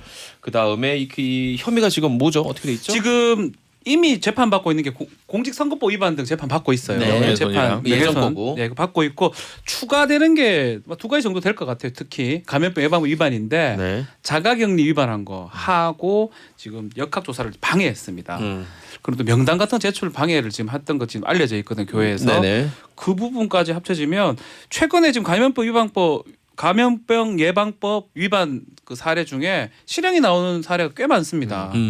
1년 나오는 경우도 있고요. 6개월 이상 나오는 경우 있기 때문에 그 앞에 그 공선법 빼더라도 이 부분만 봐도 저는 실형 사안이 아닌가. 두 개 합친다면 뭐 구속은 뭐 무조건 될 것 같고요. 구속은 뭐 될 것 다들 같고 뭐 될것 같은데. 그 후에 재판을 하게 되면 좀 형이 꽤 나올 것 같아요. 근데 일단은 치료를 해줘야죠. 그래도 자가격리 시간 끝나고 할 위반이 거라고요. 원래는 이제 벌금 300만 원 이하였다가 올해 법이 올렸죠. 바뀌어가지고 이제 징역 1년 또는 1,000만 원 이하의 벌금이라서 뭐 최초에 그때 의정부 지원에서 나온 사건이 이제 한 2번 정도 이분이 탈주한 분이 있었어요. 네, 네, 그분이 네. 징역 4개월 죄질이 안 나왔거든요. 좋았죠. 예, 그러니까 여긴 이례적이지만 워낙 또 신분이 있기 때문에 그 자가격리 위반만으로도 징역형이 나올 개연성이 있다. 충분히 전 목사 같은 경우는 그렇게 보고 있습니다. 네. 자, 우리가 이제 또 흔히 말하는 게 이분 혼자 아까 지금 대표성이 있다는 얘기를 또 했는데 이분의 결정이나 행동이 다른 이제 수많은 신도들에게 영향을 줘가지고 그게 파급해가지고 이 벌어지는 엄청난 행정력 낭비 및 피해 보상, 흔히 이제 구상권 청구라고 총칭해서 얘기를 하는데 어떻게 보십니까, 김 대표는? 어제 정총리 보니까 구상권 청구 얘기도 하더라고요. 뭐 구상권 청구 정부 입장에서 할 수는 있죠. 그거는 왜냐하면 신천지 때도 구상권 청구 한다는 얘기 천억인가 한다고 했는데 했었죠. 그러니까 실제 네. 아직까지 하지는 하고 있는데 있는 거죠. 이제 소송 제기했나요? 예. 신천지한테도? 제기 중인데 네, 뭐 그럼 뭐 아직 결과 신청- 나오진 않았고요. 예, 전례가 있기 때문에 뭐 정광훈 목사 측에서도 할 수 있지는 않겠어요. 예를 들어서 진짜 뭐 그래도 엄청난 돈이 있으면 얘들 여기가 그거를 뭐 할 수 있는 자력이 있는지 모르겠으나 그건 그거고 정부 입장에서 보면은 뭔가 좀 이렇게 좀 상징적인 측면에서라도 신천지와도 했기 때문에 사랑제일교회나 정광훈 목사한테도 저는 구상권 행사 충분히 할 수 있다고 봅니다. 입증도 뭐 어렵진 않을 것 같아요. 네. 명단도 제출이 지금 제대로 안 되고 있고 뭐 전화해 보면 뭐 불교다, 나 교회 아니다, 뭐 이런 사람도 있고 제대로 된 명단도 아니고요. 또 뭐 추가 명단이 또 발견되기도 하고 뭐 그게 조사 방해라고 봐야 될 것 같고요. 또 더더군다나 그건 뭐 설교 과정에 그런 얘기 있었는지는 알 수가 없지만 많은 사람들이 사랑제일교회 교인이면 무조건 양성이다. 뭐 이런 가짜 뉴스, 유언비어가 지금 많이 퍼져 있는 것 같아요. 그러다 보니까 탈출하기도 하고 또 그러다 보니까 검사에 응하지 않고 있고 뭐 이런 상황을 봤을 때는 이런 것들도 감염병 예방법 위반의 소지에 좀 포함되지 않을까. 또 구상권 행사에 포함되지 않을까 생각이 듭니다. 일단은 이제 언론이나 정부에서 현재 네. 상황에서는 저는 정광훈 목사하고 사랑제일교회에 대한 과도한 비난은 바람직한 건 아니에요. 왜냐하면 그 사람들 두둔하는 게 아니라 지금 자꾸 숨거든요. 신천지도 얘기가 오히려 나왔잖아요. 더. 네. 자꾸 숨으면 더 커지니까 일단 채찍이 아니라 당근이라도 해서 나와서 검사를 받게 해서 이걸 해야 다른 사람들은 전파가 안 되지. 야, 사랑제일교회 걸리기만 해봐. 이러면 숨는단 말이에요. 신천지도 처음에 그런 얘기가 문제가 제기됐었잖아요. 그래서 일단은 그렇게 해서 방역은 해야 되는 거고 정치적인 문제인데 미래통합당이 제가 봤을 때는 지금의 마지막 기회예요. 그러니까 김종인 지난 총선에서 미래통합당 괴멸적인 패배를 당했는데 네. 괴멸적인 패배를 당하면서 그래도 얻은 게 소득이 두 가지가 있어요. 하나는 개파가 없어졌다. 네. 다 떨어졌으니까. 네네. 뭐 개파가 없었어요. 싹 정리됐죠. 네. 강성 친박 다 정리됐다는 거 하나 있고 두 번째는 뭐냐면 극우 세력의 표의 힘이 얼마 되지 않는다는 걸 느낀 거죠. 왜냐하면 당시에 뭐 그러면 우리공화당이로부터 극우 보수 정당들 득표가 엄청났어야 되는데 안 그랬거든요. 그러니까 제가 항상 2년 3년 전부터 이 자리에서 항상 드리는 말씀이잖아요. 찍을 사람은 찍어요. 어차피 광화문 나와서 태극기를 흔드는 분들이 그 당시 태극기 집회하면서 뭐 저기 뭐 당시 자유한국당이면 뭐 유승민 아웃, 뭐 김무성 아웃, 뭐 무슨 오적 탄핵 오적 해가면서. 아웃 그래도 찍습니다. 죄송한 찍을 사람 찍어요. 그렇다고 보면 그걸로 보고 갈 게 아니라 가운데 있는 표를 보고 가야 되는 거거든요. 그리고 실질적으로 지난 총선 때 실질적으로 영향력이 판명됐다고요. 그 맨 오른쪽에 있는 표들의 힘이 결집에 크지 미미하다는 않다는 것을 그렇다고 숫자로 봤을 보면 때. 이제는 조금 더 끊어낼 필요가 있다. 물론 보수 정당이 진보 정당처럼 시민사회단체의 어떤 뿌리가 깊지 않기 때문에 무슨 큰 일이 있을 때 이 기독교 보수단체 정광 목사 같은 사람이 동원력 그게 굉장히 좀 필요한 때가 있다는 거기에 대한 유혹이 있는 건 저도 알아요. 네. 왜냐하면 지금 미래통합당 쪽에서 동원하기 쉽지가 않거든요. 근데 정광훈 알아서 다 동원해 주니까 야 저거 야 조금 편하죠. 저게 우리한테 필요할 때가 있는데 라는 생각이 드는 건 제가 이해는 합니다만 정치 그것만 가지고 하는 건 아니죠. 그렇지 공감해요. 않습니까? 우리 김태현 변호사 웬일로 공감을 합니까? 잘 공감 안 되는데 오늘 공감 많이 되네요. 어허. 근데 저는 또 한편으로는 그 길이 어쩌면 미래통합당이 정말 살 수 있는 길임에도 불구하고 못 간다. 왜? 전 그렇게 보지 않아요. 본질적으로 항상 옆에 두고 있던 쪽이기 때문에 이번에도 선을 끊지를 못하지 않을까 저는 생각이 듭니다. 불가리가 많이 돼서 가능해 보이기도 한데 그 우주가고 근데 선거하는 갈것 것은. 같아요. 저는 약간 아스팔트 보수를 과소평가하진 않아요. 표에서. 근데 이제 극우 3당이 분열해가지고 그 공화당이랑 뭐 애국당이랑 뭐 이름도 세 개로 나지 분열됐어요. 않는 지금. 그게 좀 하나로 좀 뭉쳤으면 그래도 원내에 좀더 진입했을 수 세력이 있어요. 그 한 세 명 당에 정도만? 다 한두 명, 두 명 정도는 했을 수도 있어요. 뭐 그런 게 결정적인 순간에 막 뭐랄까 어떤 캐스팅 보트가 될 수도 있는 거거든요. 이번에 워낙 이제 민주당이 많아 압승을 했기 때문에 그렇지만 그게 그 한두 석을 버리더라도 선을 쳐내야 우파 정당이 우일신할 수 있다. 그렇게 보고요. 그 다음에 이제 이거를 누구죠? 뭐 여러 개파가 정리됐다고 하는데 지금 전직 의원들이나 떨어진 분들 말고도 홍문표 의원도 이제 이번에 잠깐 참석했다는 보도가 나왔잖아요. 뭐 인사차했다 이렇게 해서 좀 발언은 안 했다 이런 식으로 좀 흐리긴 했는데 여전히 당 내에 그러한 흐름들이 좀 남아 있다. 반드시 이제 낙선했거나 아니면 공천 못 받아서 소수 극우 3당으로 간 이들 말고도 현재 미래통합당 안에도 이런 경향이 좀 남아 있는 거 아니냐. 그런 부분 좀 짚어볼 필요는 있을 것 같아요. 남한은 있죠. 그러니까 남한은 있는데 그러니까 모든 거 그래요. 개혁 저항 세력을 찍어 누르는 데는 명분이 필요하거든요. 네. 근데 지금 총선에 많이 정리됐지만 전직 의원들 같은 사람은 남한은 있어요. 현직 의원도 몇 명 남한 있죠. 그 남아 있는 사람들의 반발을 김종인 비대위원장 지도부가 찍어 누르기에는 지금이 제일 적절한 타이밍. 이거 봐. 어쩔 거야. 또 당할 거야. 이래도 저 사람이랑 같이 갈 거야. 야, 황 전 대표가 정광훈 목사랑 집회 같이 하고 이러서 1년 그러다가 총선 그렇게 됐어. 지금 당 지지율 올라가는데 정광훈 목사랑 엮인다는 얘기 나오니까 또 떨어지지. 보고도 그래. 이게 제일 좋은 명분이라는 거 지금. 그래서 제가 마지막 기회다라고 하는 거예요. 개혁 저항제가 누르는데 제일 좋은 명분이야. 미래통합당 들어가요. 좋네요. 들어가서 좀 알려줘요 그 사람들한테. 알아요 다. 제가 하는 걸 알면 모르겠습니까? 알아서 하겠죠 뭐. 지금도 뭐 면밀히 연락 취하고 있습니까? 몰라요. 당 지도부와? 뭐 제가 무슨 그런 까면 되니까 제가.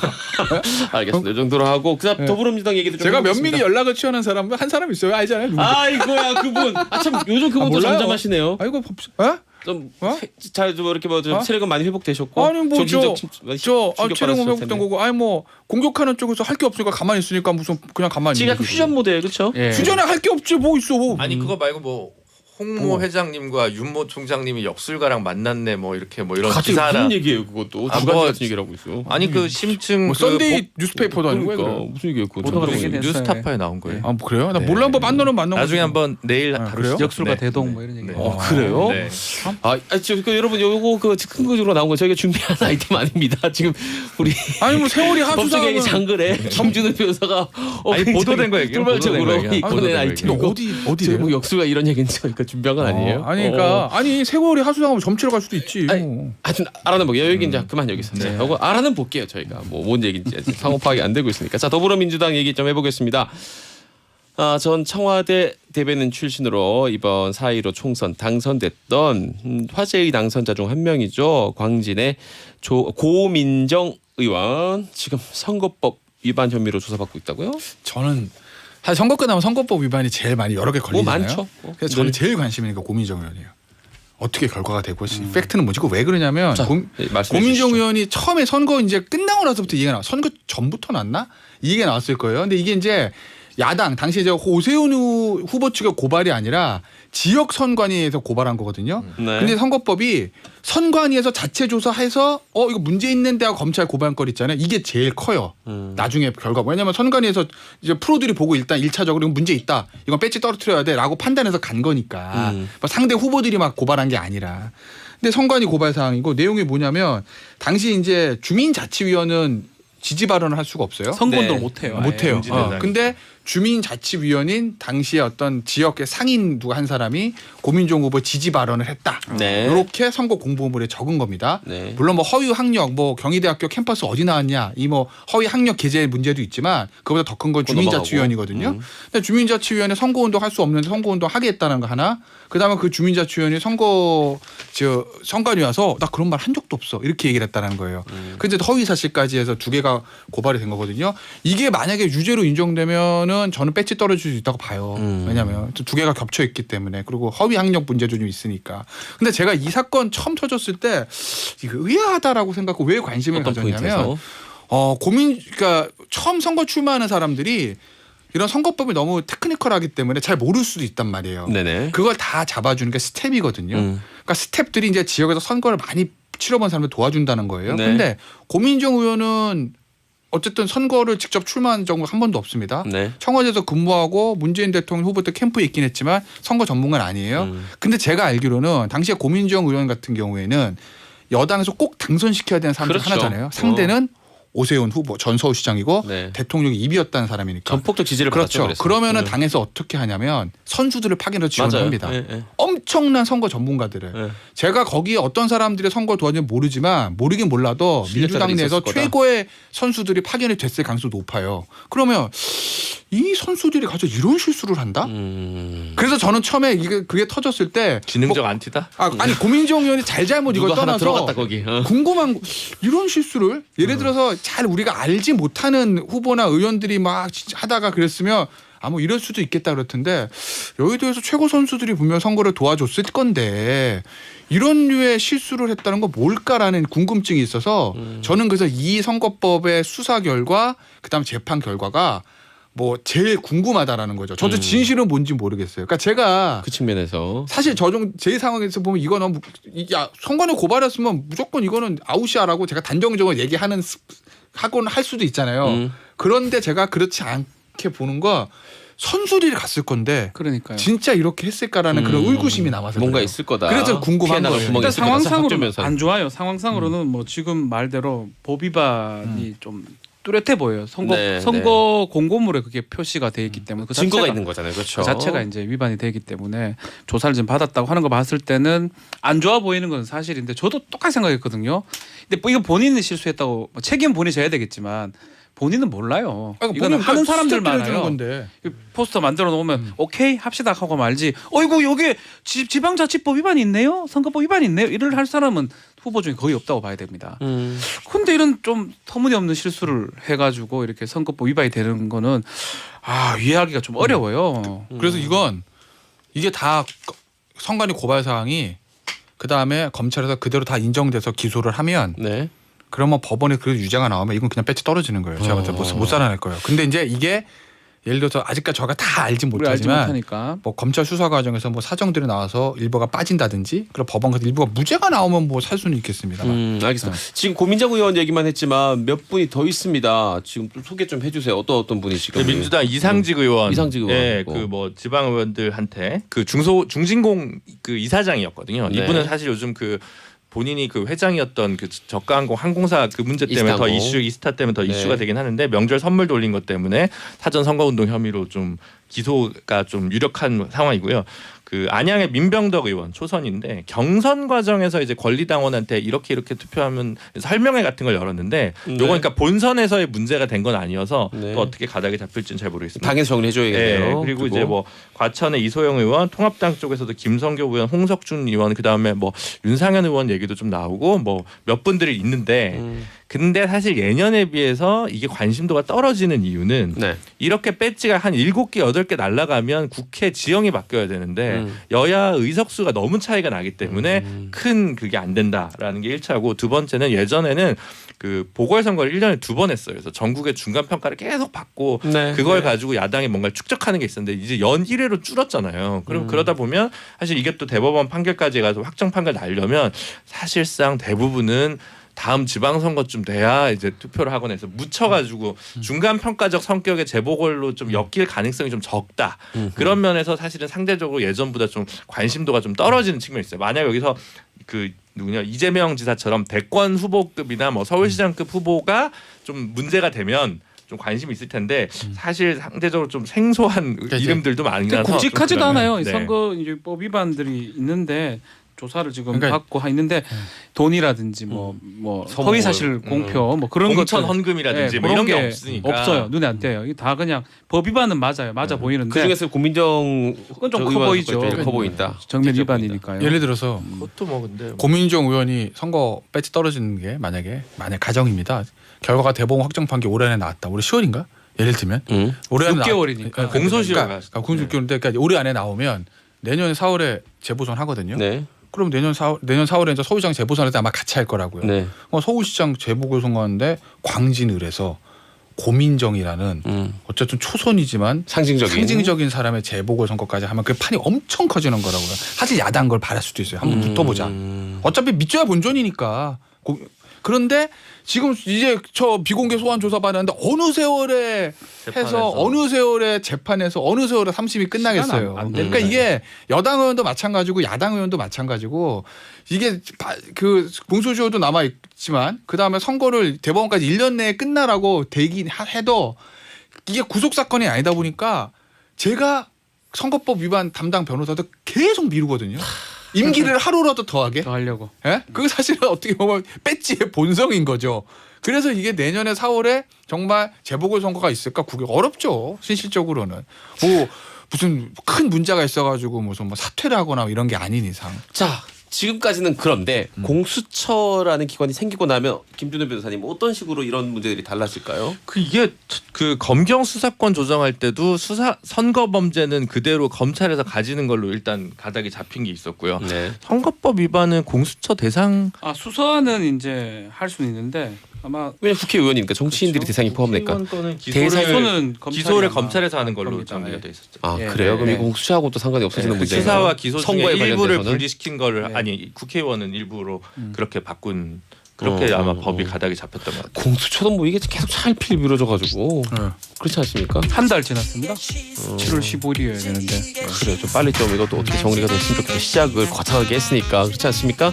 자, 세 분 모두 오늘 말씀 감사하고 다음 주에 뵙도록 하겠습니다. 고맙습니다. 네, 감사합니다. 이제 시사 특공대 4부로 넘어갑니다. 시사인가 예능인가 12시에 만나는 시사 엔터테이너 이제 이게 시사 특공대.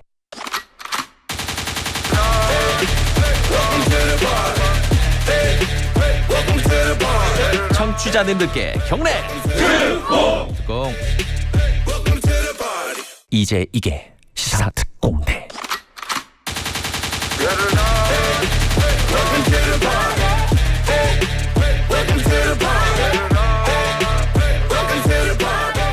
이제 이게 시사 특공대 8월 20일 목요일 4부 쇼를 시작합니다. 샵 1035번 50원 100원으로 문자 보내실 수 있습니다. 고릴라 유튜브로 구경하시는 분들은 무료고요. 지금 조금 심각한 상황이 발생했네요.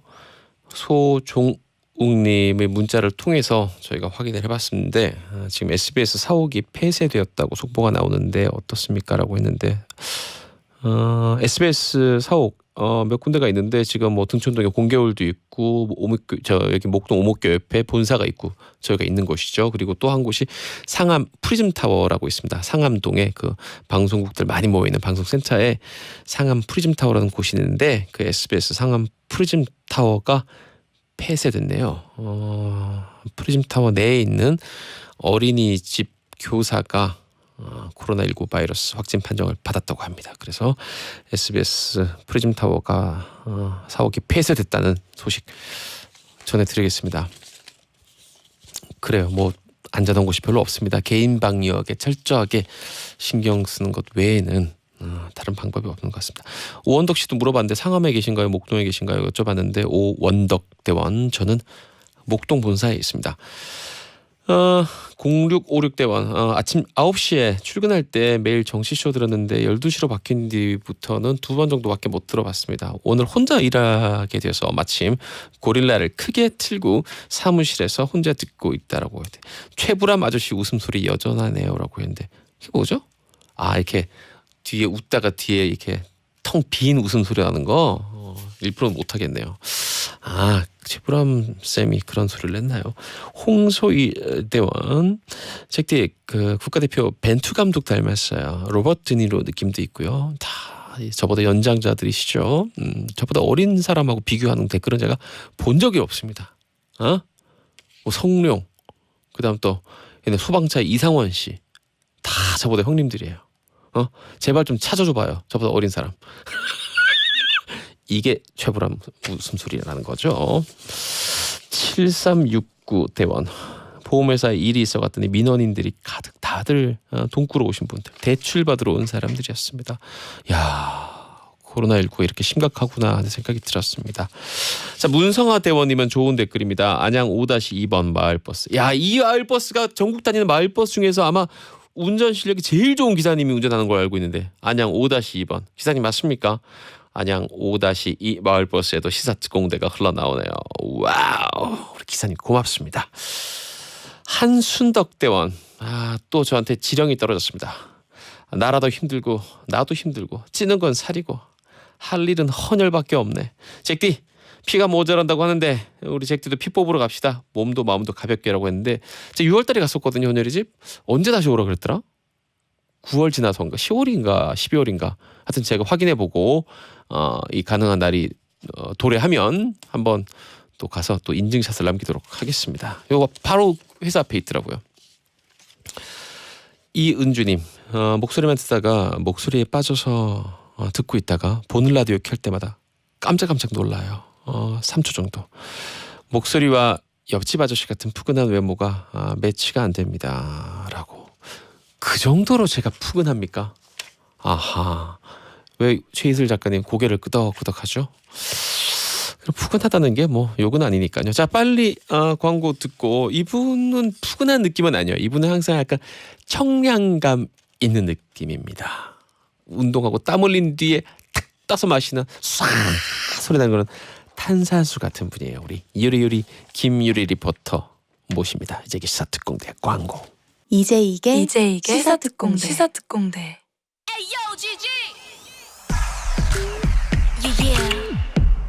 시작해볼까 왜 그랬대 궁금해 죽겠네 왜 그랬대 말해봐봐 좀 시사특공대 목요일 4부입니다. 이 시간은 현대사회의 세대 차이, 세대별 인식에 대해서 이야기 나눠보는 시간입니다. 여러 가지 별명을 가진 분이죠. 궁금한 이야기 K를 진행해 주시는 Curious K 김유리 리포터 나와 있습니다. 안녕하십니까? 특공 안녕하세요. 반갑습니다. 네. 아이오 아침 요정이 있고요. 네. 지금 이부 이효성님은 사이다 같은 리포터다. 사리. 살이 하지만 살이라고 해버리면 이 상쾌한 느낌보다는 몸에서 살이 나올 것 같다 이런 얘기. 좀 그런 고행 그다음에 부대찌개 살이 이런 느낌이 약간 느끼한 느낌이 네. 듭니다. 그리고 제가 누구를 닮았냐는 그런 자꾸 댓글들이 올라오는데 몇 개 소개만 해볼게요. 있는 그대로. 네네. 이거 진짜 보내신 거예요. 잭디가 만든 게 아니라 그렇죠? 네. 황세영님, 잭디 조인성 닮았어요. 이게 나이를 예를 들어 김유리 리포터한테 한 30대 한 31, 이러면 기분이 좋잖아요. 근데 22살 이러면은 짜증나잖아요. 뭐야 이러면서 그러니까. 약간 그런 느낌이세요? 지금 그런 느낌이에요. 적당히 이분 해야 혹시 적당히. 커피 쿠폰 바라고 이렇게 그렇다면 하신 전략 건... 실패.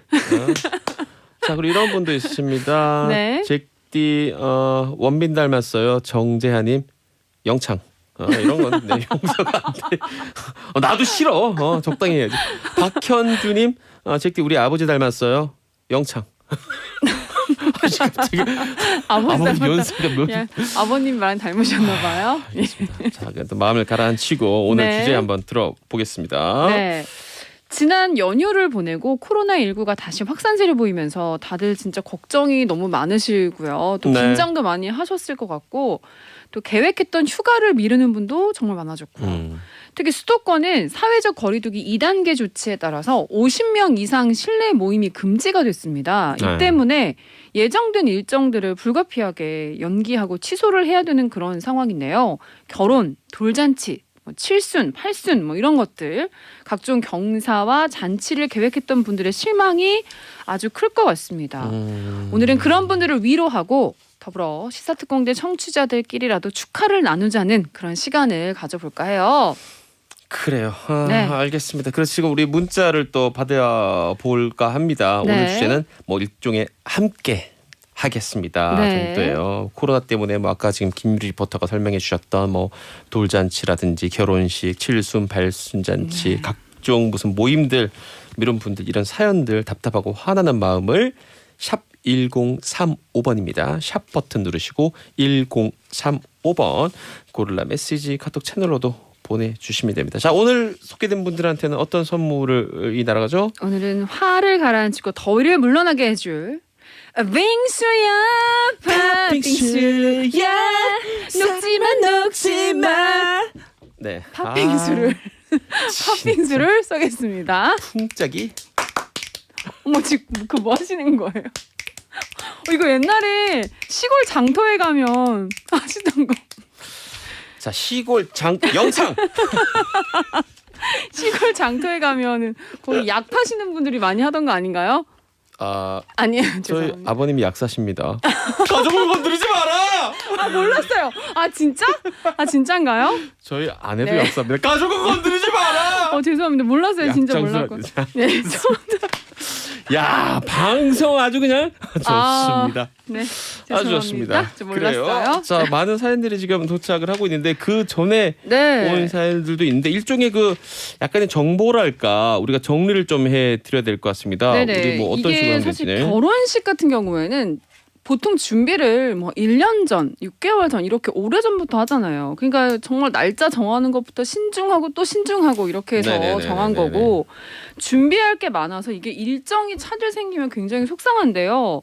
근데 더 속상한 거는 날짜로 미룬다고 끝나는 문제가 아니라는 거. 이게 또 위약금을 달라는 예식장들이 있어서 문제라고 하네요. 공정거래위원회에서는 고객이 원할 경우 위약금 없이 결혼식을 연기할 수 있게 해달라고 네. 예식업 중앙에 요청을 한 상태인데 근데 이게 수용할지 여부는 어떻게 법적으로 뭐 있는 게 아니라서 그러게요. 그거는 업체별 사정에 따라 달라지는 거라서 우리 예비 신랑 신부들이 너무 좀 억울한 상황이긴 할 것 같아요. 지금 김유리 리포터가 소개한 곳 중에 이제 요점을 짚어보면 네. 공정거래위원회에서 예식업 중앙회에다가 요청을 한 거죠. 한 거잖아요. 네. 저는 한 단계 정도 더 높은 상급 기관에서 이 지침을 차라리 내려야 될 사안이다 차라리. 이렇게 보는 게 이번 아. 코로나19 바이러스 아니어도 지금 젊은이들이 연애하고 결혼하고 맞아요. 집 사고 아이 낳고 이런 식의 우리가 옛날에 20년 30년 전에 나이 들면 다들 하는 거라고 생각했던 걸 하기가 되게 버거운 상황이에요. 진짜 힘드네요. 그런데 예. 이렇게까지 하면 안 되고 더 결혼이 점점 힘들게 만들어져야 되겠습니까라는 그래요. 생각을 합니다. 맞아요. 문자들 많이 도착하고 있는데 지금 참고로 저랑 김유리 리포터가 한번 마스크를 쓰고 한번 방송을 해보자. 처음 해보는 네. 거거든요. 어때요? 여러분 들으시기에 너무 답답하거나 뭔가 그래요. 좀 이상하다라는 생각이 안 드셨는지 궁금하네요. 답답하다고 하면 뭐 언제든지 벗을 수 있습니다. 벗을 수 있는데 그냥 한번 아니 해본 근데 거예요. 좀 상황이 제가 안 너무 좋아서. 답답해서 힘드네요. 이게 계속 하나 말을 둘 셋 하면 벗을까요? 이게 제가 말을 계속 하면서 이게 이게 안 된다. 도저히 안 돼. 내 숨이 나를 덮치는 약간 이런 상황. 너무 답답한데요. 이거 어떻게? 조금 자, 안 되겠어. 이러다가 네, 이거 잠깐 벗을게요, 여러분. 알겠습니다. 속이 다 시원하고 답답하네. 여러분 조금 더 이게 원래 목소리구나라고 네. 느껴질 것 같습니다. 우리 하나씩 우리 청취자분들이 답답한 심정도 읽어보도록 하겠습니다. 네, 1003님 저요 소개팅을 하기로 했는데 코로나 때문에 미뤄졌어요. 그동안 얼굴 좀 가꿔야겠어요? 라고 하셨습니다. 1003님 저희랑 약속하셨어요. 그동안 얼굴 가꾸셔야 돼요. 몸매를 계속 가꾸시면 안 돼요. 자꾸 뭐 드시고 집에서 하루 종일 넷플릭스 보고 이러면 안 돼요. 이왕 보실 거면 SBS 보세요. 그래요. 시간을 좀 벌었다고 생각하고 예쁘게 더 가꿔서 남자분인지 여자분인지 모르겠지만 더 어쨌든 예쁘게 더 멋져져서 유명을. 만나시기 바랍니다. 김유리 리포터는 결혼할 때 이렇게 뭐 프로포즈 받았어요? 프로포즈 받았죠. 그럼 그 이후로부터 결혼할 때까지 실제 결혼식까지 시기가 한 그러니까 저는 저희 남편이 사귀자는 말을 안 하고 결혼하자는 말을 바로 했습니다. 그래서 그날로부터 한 7개월 정도 있다가 결혼을 했거든요. 잠깐만 그러면 만나서 연애를 안 하고 연애를 그러니까 뭐야? 만나서 친구로 지낸 기간이 한 2-달 정도 있었어요. 친구로 그래서, 지내다가 예, 그래서 썸 타다가 요즘 그렇죠. 말로 치면. 요즘 말로 말하면 썸 타다가. 타는 거죠. 그래서 그러다가 이제 제가 나이가 있다 보니까 그냥 바로 직진으로 그냥 결혼하자. 바로 이렇게 얘기가 나와서 저도 굉장히 많이 놀랐죠. 왜냐면은 약간 호감이 서로 있는 상태긴 했는데 결혼까지? 약간 이런 생각을 갑자기? 갑자기 결혼? 막 이랬는데 어떻게 하다 보니까 하게 되더라고요. 예. 알겠습니다. 되게 저랑 특이하죠. 반대로 저는 예. 연애를 엄청 오래 했어요. 아 연애를 9년. 9년. 오. 9년 연애했어요. 야. 더욱 충격적인 사실 하나 알려드릴까요? 9년을 연애했잖아요. 근데 결혼한 지도 지금 20년이에요. 대체 몇 년을 만난 거야? 굉장히 오래되셨네요. 대체 진짜. 이분하고 나랑 거의. 자, 알겠습니다. 자, 다음. 네. 축하드리고요, 알겠습니다. 결혼. 네. 예, 늦었지만. 갑자기요? 10년 전에 결혼을? 축하드려요. 자, 8816님. 이번 일요일 사촌 동생의 결혼식을 어제 취소했다는 연락이네요. 삼촌께서 그냥 하자 하시는데 동생은 주인공인 신분지라 아이고. 극구 연기를 하자고 했다네요. 많은 예신들이 눈물과 한숨이 가득합니다라고 하셨습니다. 요즘에 예신예랑 이렇게 표현하죠. 그쵸. 예비신부, 예비신랑. 아, 이거 진짜 참.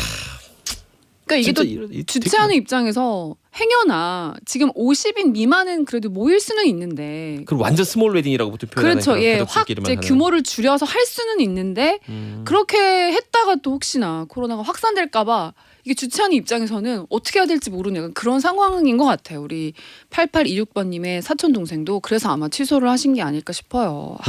네. 그렇습니다. 자, 저도 한번 읽어볼까요? 1912님도 저는 국제 결혼을 하는데 코로나 때문에 처갓집 식구들 초청도 못하고 예약 자체를 엄두도 못 냅니다. 유유. 혼인 신고만 일단 먼저 했습니다. 아, 이런 네. 분들도 있겠네요. 그렇죠. 비행기 타고 와야 되는데 이 하객들이 자가격리 2주를 2주 하고 결혼식을 치르 이것도 엄두가 안 나죠, 진짜. 아, 저도 그 해외 결혼식에 한번 저 동생 때문에 간 적이 있는데 네네. 이게 이런 식으로 하면 사실은 불가능해요. 그쵸. 이 저 신부 쪽이든 신랑 쪽이든 가족들이 거기서 2주 자가격리하고 결혼식 참석하는 거는 예. 솔직히 불가능합니다. 못하죠. 네, 0084님 5월 결혼을 코로나 때문에 9월로 미뤄서 위약금을 물었는데 저 또 물어야 돼요. 청첩장도 다시 뽑아야 되고요. 아, 이번 생은 결혼하지 말라는 건가요? 유유라고 하셨습니다. 이게 이제 제가 제일 우려했던 그런 부분이죠. 이러다가 결혼식 미루다가 헤어지고 이러면 진짜 지긋지긋 할 거 아닙니까? 결혼이 이렇게 힘드냐 그런 생각이 들겠죠. 아, 그러게요, 진짜. 아니 이렇게 되면 진짜 우리 옛날에 왜 정한수인가요? 뭐 이렇게 물 떠놓고 사극에 보면 많이 나오잖아요. 그렇죠. 제발 하늘에 진짜, 남자 괜찮은 네. 남자 하나 내려달라, 여자 하나 뭐 내려달라. 그런 이렇게. 것처럼 이렇게 물 떠놓고 결혼식을 해야 되는 건가? 약간 이런 생각이 들 정도로 너무 진짜. 답답하네요. 자, 그다음 다른 사연도 하나 읽어 볼까요, 우리? 네, 3735님 군 병원에서 근무하는 우리 딸 원래대로라면 오늘부터 휴가인데 휴가 금지령이 내려져서 휴가 못 가고 근무하고 있습니다. 다른 분들은 다녀왔는데 막내라서 늦게 잡다 보니까 이렇게 됐어요. 많이 속상해하더라고요. 하셨습니다. 정말 속상한 문자가 그 다음 문자 제가 읽어보겠습니다. 아, 눈물 나요. 이거 보기만 해도 1757 대원입니다. 이번 주말에 그 탈모인들 모임인 마지막 입새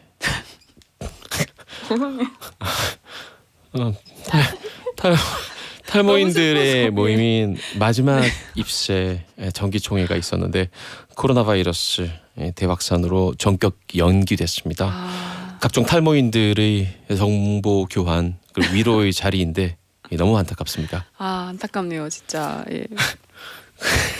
근데 그 장 모임 이름은 정말 정말 이거 누가 정하신 학원 다니셨나 봐요, 이분. 마지막 모임 입새. 이름 학원 다니신 것 같아요. 아, 저희가 웃는 이유가 이름 그 때문에. 탈모인들 모임 이름이 너무 문학적이야. 마지막 너무 입새라니. 잘 지셨어요, 진짜. 마지막 입새라니. 너무 안타깝습니다. 그래서 우리 그 이번에 전격 연기되겠지만 탈모인 분들 다음에 코로나19 바이러스 빨리 사라진 다음에 모임하셔가지고 좋은 정보들 네. 많이 교환하고 그쵸. 또 우리도 잘할 수 있다 이런 희망을 각자 또 불어 넣어주시고 이런 자리가 되면 참 좋겠다 생각이 듭니다. 네네. 그리고 저 탈모 이겨낼 수 있습니다. 이겨낼 수 있는 거죠? 아, 저도 한 네. 1, 2년 전에 탈모가 온 적이 있어요. 아, 스트레스 때문에 스트레스성 탈모가 온 적이 있습니다. 제가 그래서 잘 압니다. 물론 이제 유전적으로 오는 경우는 사실은 이 네. 승인돼 있는 일부 약품 외에는 방법이 없는데 스트레스성 탈모도 분명히 있으니까 그런 부분에 이제 네. 마음 수양을 저도 통해서. 출산 후 탈모 때문에 지금 머리 숱 지금도 많은데요? 아니 그쪽이 좀 많아 보이는 거고요. 아 또 다른 각도에서 네, 보면 이쪽에서 보면 좀 달라요. 그래서 조금 쓸쓸한 느낌이 있습니까? 네, 그래서 어허. 저도 남일 같지가 않아요. 마지막 입새 화이팅. 네. 마지막 입새 화이팅! 도전하라! 자라나라! 자, 다음 또 문자 읽어보죠. 네, 우리 정재한님. 아 이분 영창이라고 여기 적어놨는데 아직 안 꺼내주고 있어요. 아, 그런 거 아무 이거, 계시는 영상 다 건가요? 갈만하니까 가는 아. 거예요. 제. 네. 이분 정재한님. 둘째가 2월에 태어났는데 아직 경상도에 계시는 부모님이 보지도 못하셨습니다. 조금 괜찮아지지 않을까 싶었는데요. 갑자기 확산이 다시 돼서 추석 때도 못 갈 것 같아요. 이러다 손주 영상 통화로만 보시는 거 아닌지 죄송한 거 화가 나네요.라고 하셨습니다. 이 사실 어르신들 뭐 제일 큰 낙이 손자 손녀 보는 거예요. 그냥 그렇죠. 그 자체가. 예, 맞아요. 저도 뭐 마찬가지입니다. 저희 그 아들 양가에서 다 이제 할머니 할아버지도 보고 싶었는데 참 이게 쉽지가 않아요. 학교 다니는 것 때문에 더 어렵지만 코로나19 바이러스 때문에 더 어려워져서 네, 맞아요. 얼마나 보고 싶으시겠어요, 진짜. 죄송한 마음입니다. 예. 8554님도 비슷한 얘기입니다. 7월에는 아버지 팔순 미루고 9월에 어머니 생신 미루고 이러다가 추석에 만나는 것까지 미뤄지는 건 아닌지 큰애 고3까지 겹쳐서 올해가 가기 전에 가족들 모일 수 있을지 걱정입니다. 이 코로나19 바이러스 때문에 지금 고3 아이들 완전 이 학업 스케줄이 너무 그냥 피해가 크죠. 그냥 뭐 박살이 난 상황이거든요. 네. 그 다음도 문자도 읽어주시죠. 5894님, 엄마 환갑이셔서 자매들끼리 환갑 여행 계획을 몇 년 전부터 모으고 있었는데 코로나 때문에 여행은커녕 그냥 식구들끼리 집에서 조촐하게 밥 먹고 돈은 그냥 엄마 드렸어요 라고 하셨습니다. 일단 핵심적인 부분에 전달이 됐네요. 돈은 엄마를 드렸다고 하니까 네. 근데 어쩌면 물론 여행 못 간 거는 많이 서운하시지만 돈으로 받으신 걸 더 좋아하실 수도 있지 않을까. 아닐까요? 지금 이 네. 많은 사연들이 올라오고 있다가 아까 그 저희 그 탈모인들 모임 마지막 입새 그 사연 이후로는 계속 그 마지막 입새를 위로하는 댓글만 지금 게시판에 올라오고 있어요. 아, 뭐 날 수 있다. 잘할 수 있다. 뭐 이런 위로 응원의 사연들만 계속 올라오고 있기 때문에 네. 노래로 마무리를 오늘은 할까 하고 자. 김남식님은 오늘 핵심 문자인 것 같은데요. 읽어봅시다. 마지막 입새 탈모도 연기되길 기도합니다. 그래. 이왕 오늘, 빠질 거라면 예. 빠지지만 조금 늦게 떠나가다오. 좀, 예. 이런 느낌. 늦춰지길. 예. 지금 난리인 게 우리 이태현 대원입니다. 입새주 마시러 가야겠다. 그만해! 오늘 좀 하지 마, 기승전 이제. 입새로 넘어가나요? 자, 제가 정말 놀라운 사실, 소름 끼치는 지금 이 사실, 지금 실제 상황이에요. 리얼 타임 실제 상황이에요. 지금 마지막 입새 얘기를 했지 않습니까? 네네. 제 눈을 의심했습니다. 지금 바닥에 뭐가 떨어져 있는지 아세요? 뭔가요? 아니 설정하신 거 아니고 뭔데요, 그게? 마지막 입새가 바닥에 떨어져 거기 있어요. 왜 네일클로버가 있나요? 그런데 제가 우연히 제 발밑에 떨어져 있는 마지막 ip새를 주웠는데 초록색이어서 주워봤더니 네잎클로바예요. 여러분 저 이은결 아니에요. 최은우도 아니고. 이거 실제 상황이에요. 와 대단합니다. 네. 어떻게 가지시겠어요? 행운의 상징인데. 발 밑에 있던 거잖아요. 괜찮을까요? 괜찮습니다. 소독제 저는 좀 뿌려주시고요. 지저분한 행운이라도 제가 그럼 갖도록 하겠습니다. 이 행운을 우리 마지막 입새 회원들 그리고 특공대원님과 나누고 싶습니다. 네, 그리고 모든 행사가 연기돼서 슬퍼하시는 많은 분들, 네. 특히 우리 예신 예랑님들께 큰 위로의 말씀을 전합니다. 알겠습니다. 우리 김유리 리포터 다음 주에 뵙도록 하고요. 네, 고맙습니다. 다음 주에 뵐게요. 이제 안녕. 시사 특공대 네잎클로바의 행운을 여러분께 전해드리면서 저는 내일 12시에 돌아오겠습니다. 지금까지 잭디 이재익 PD였습니다. 고맙습니다.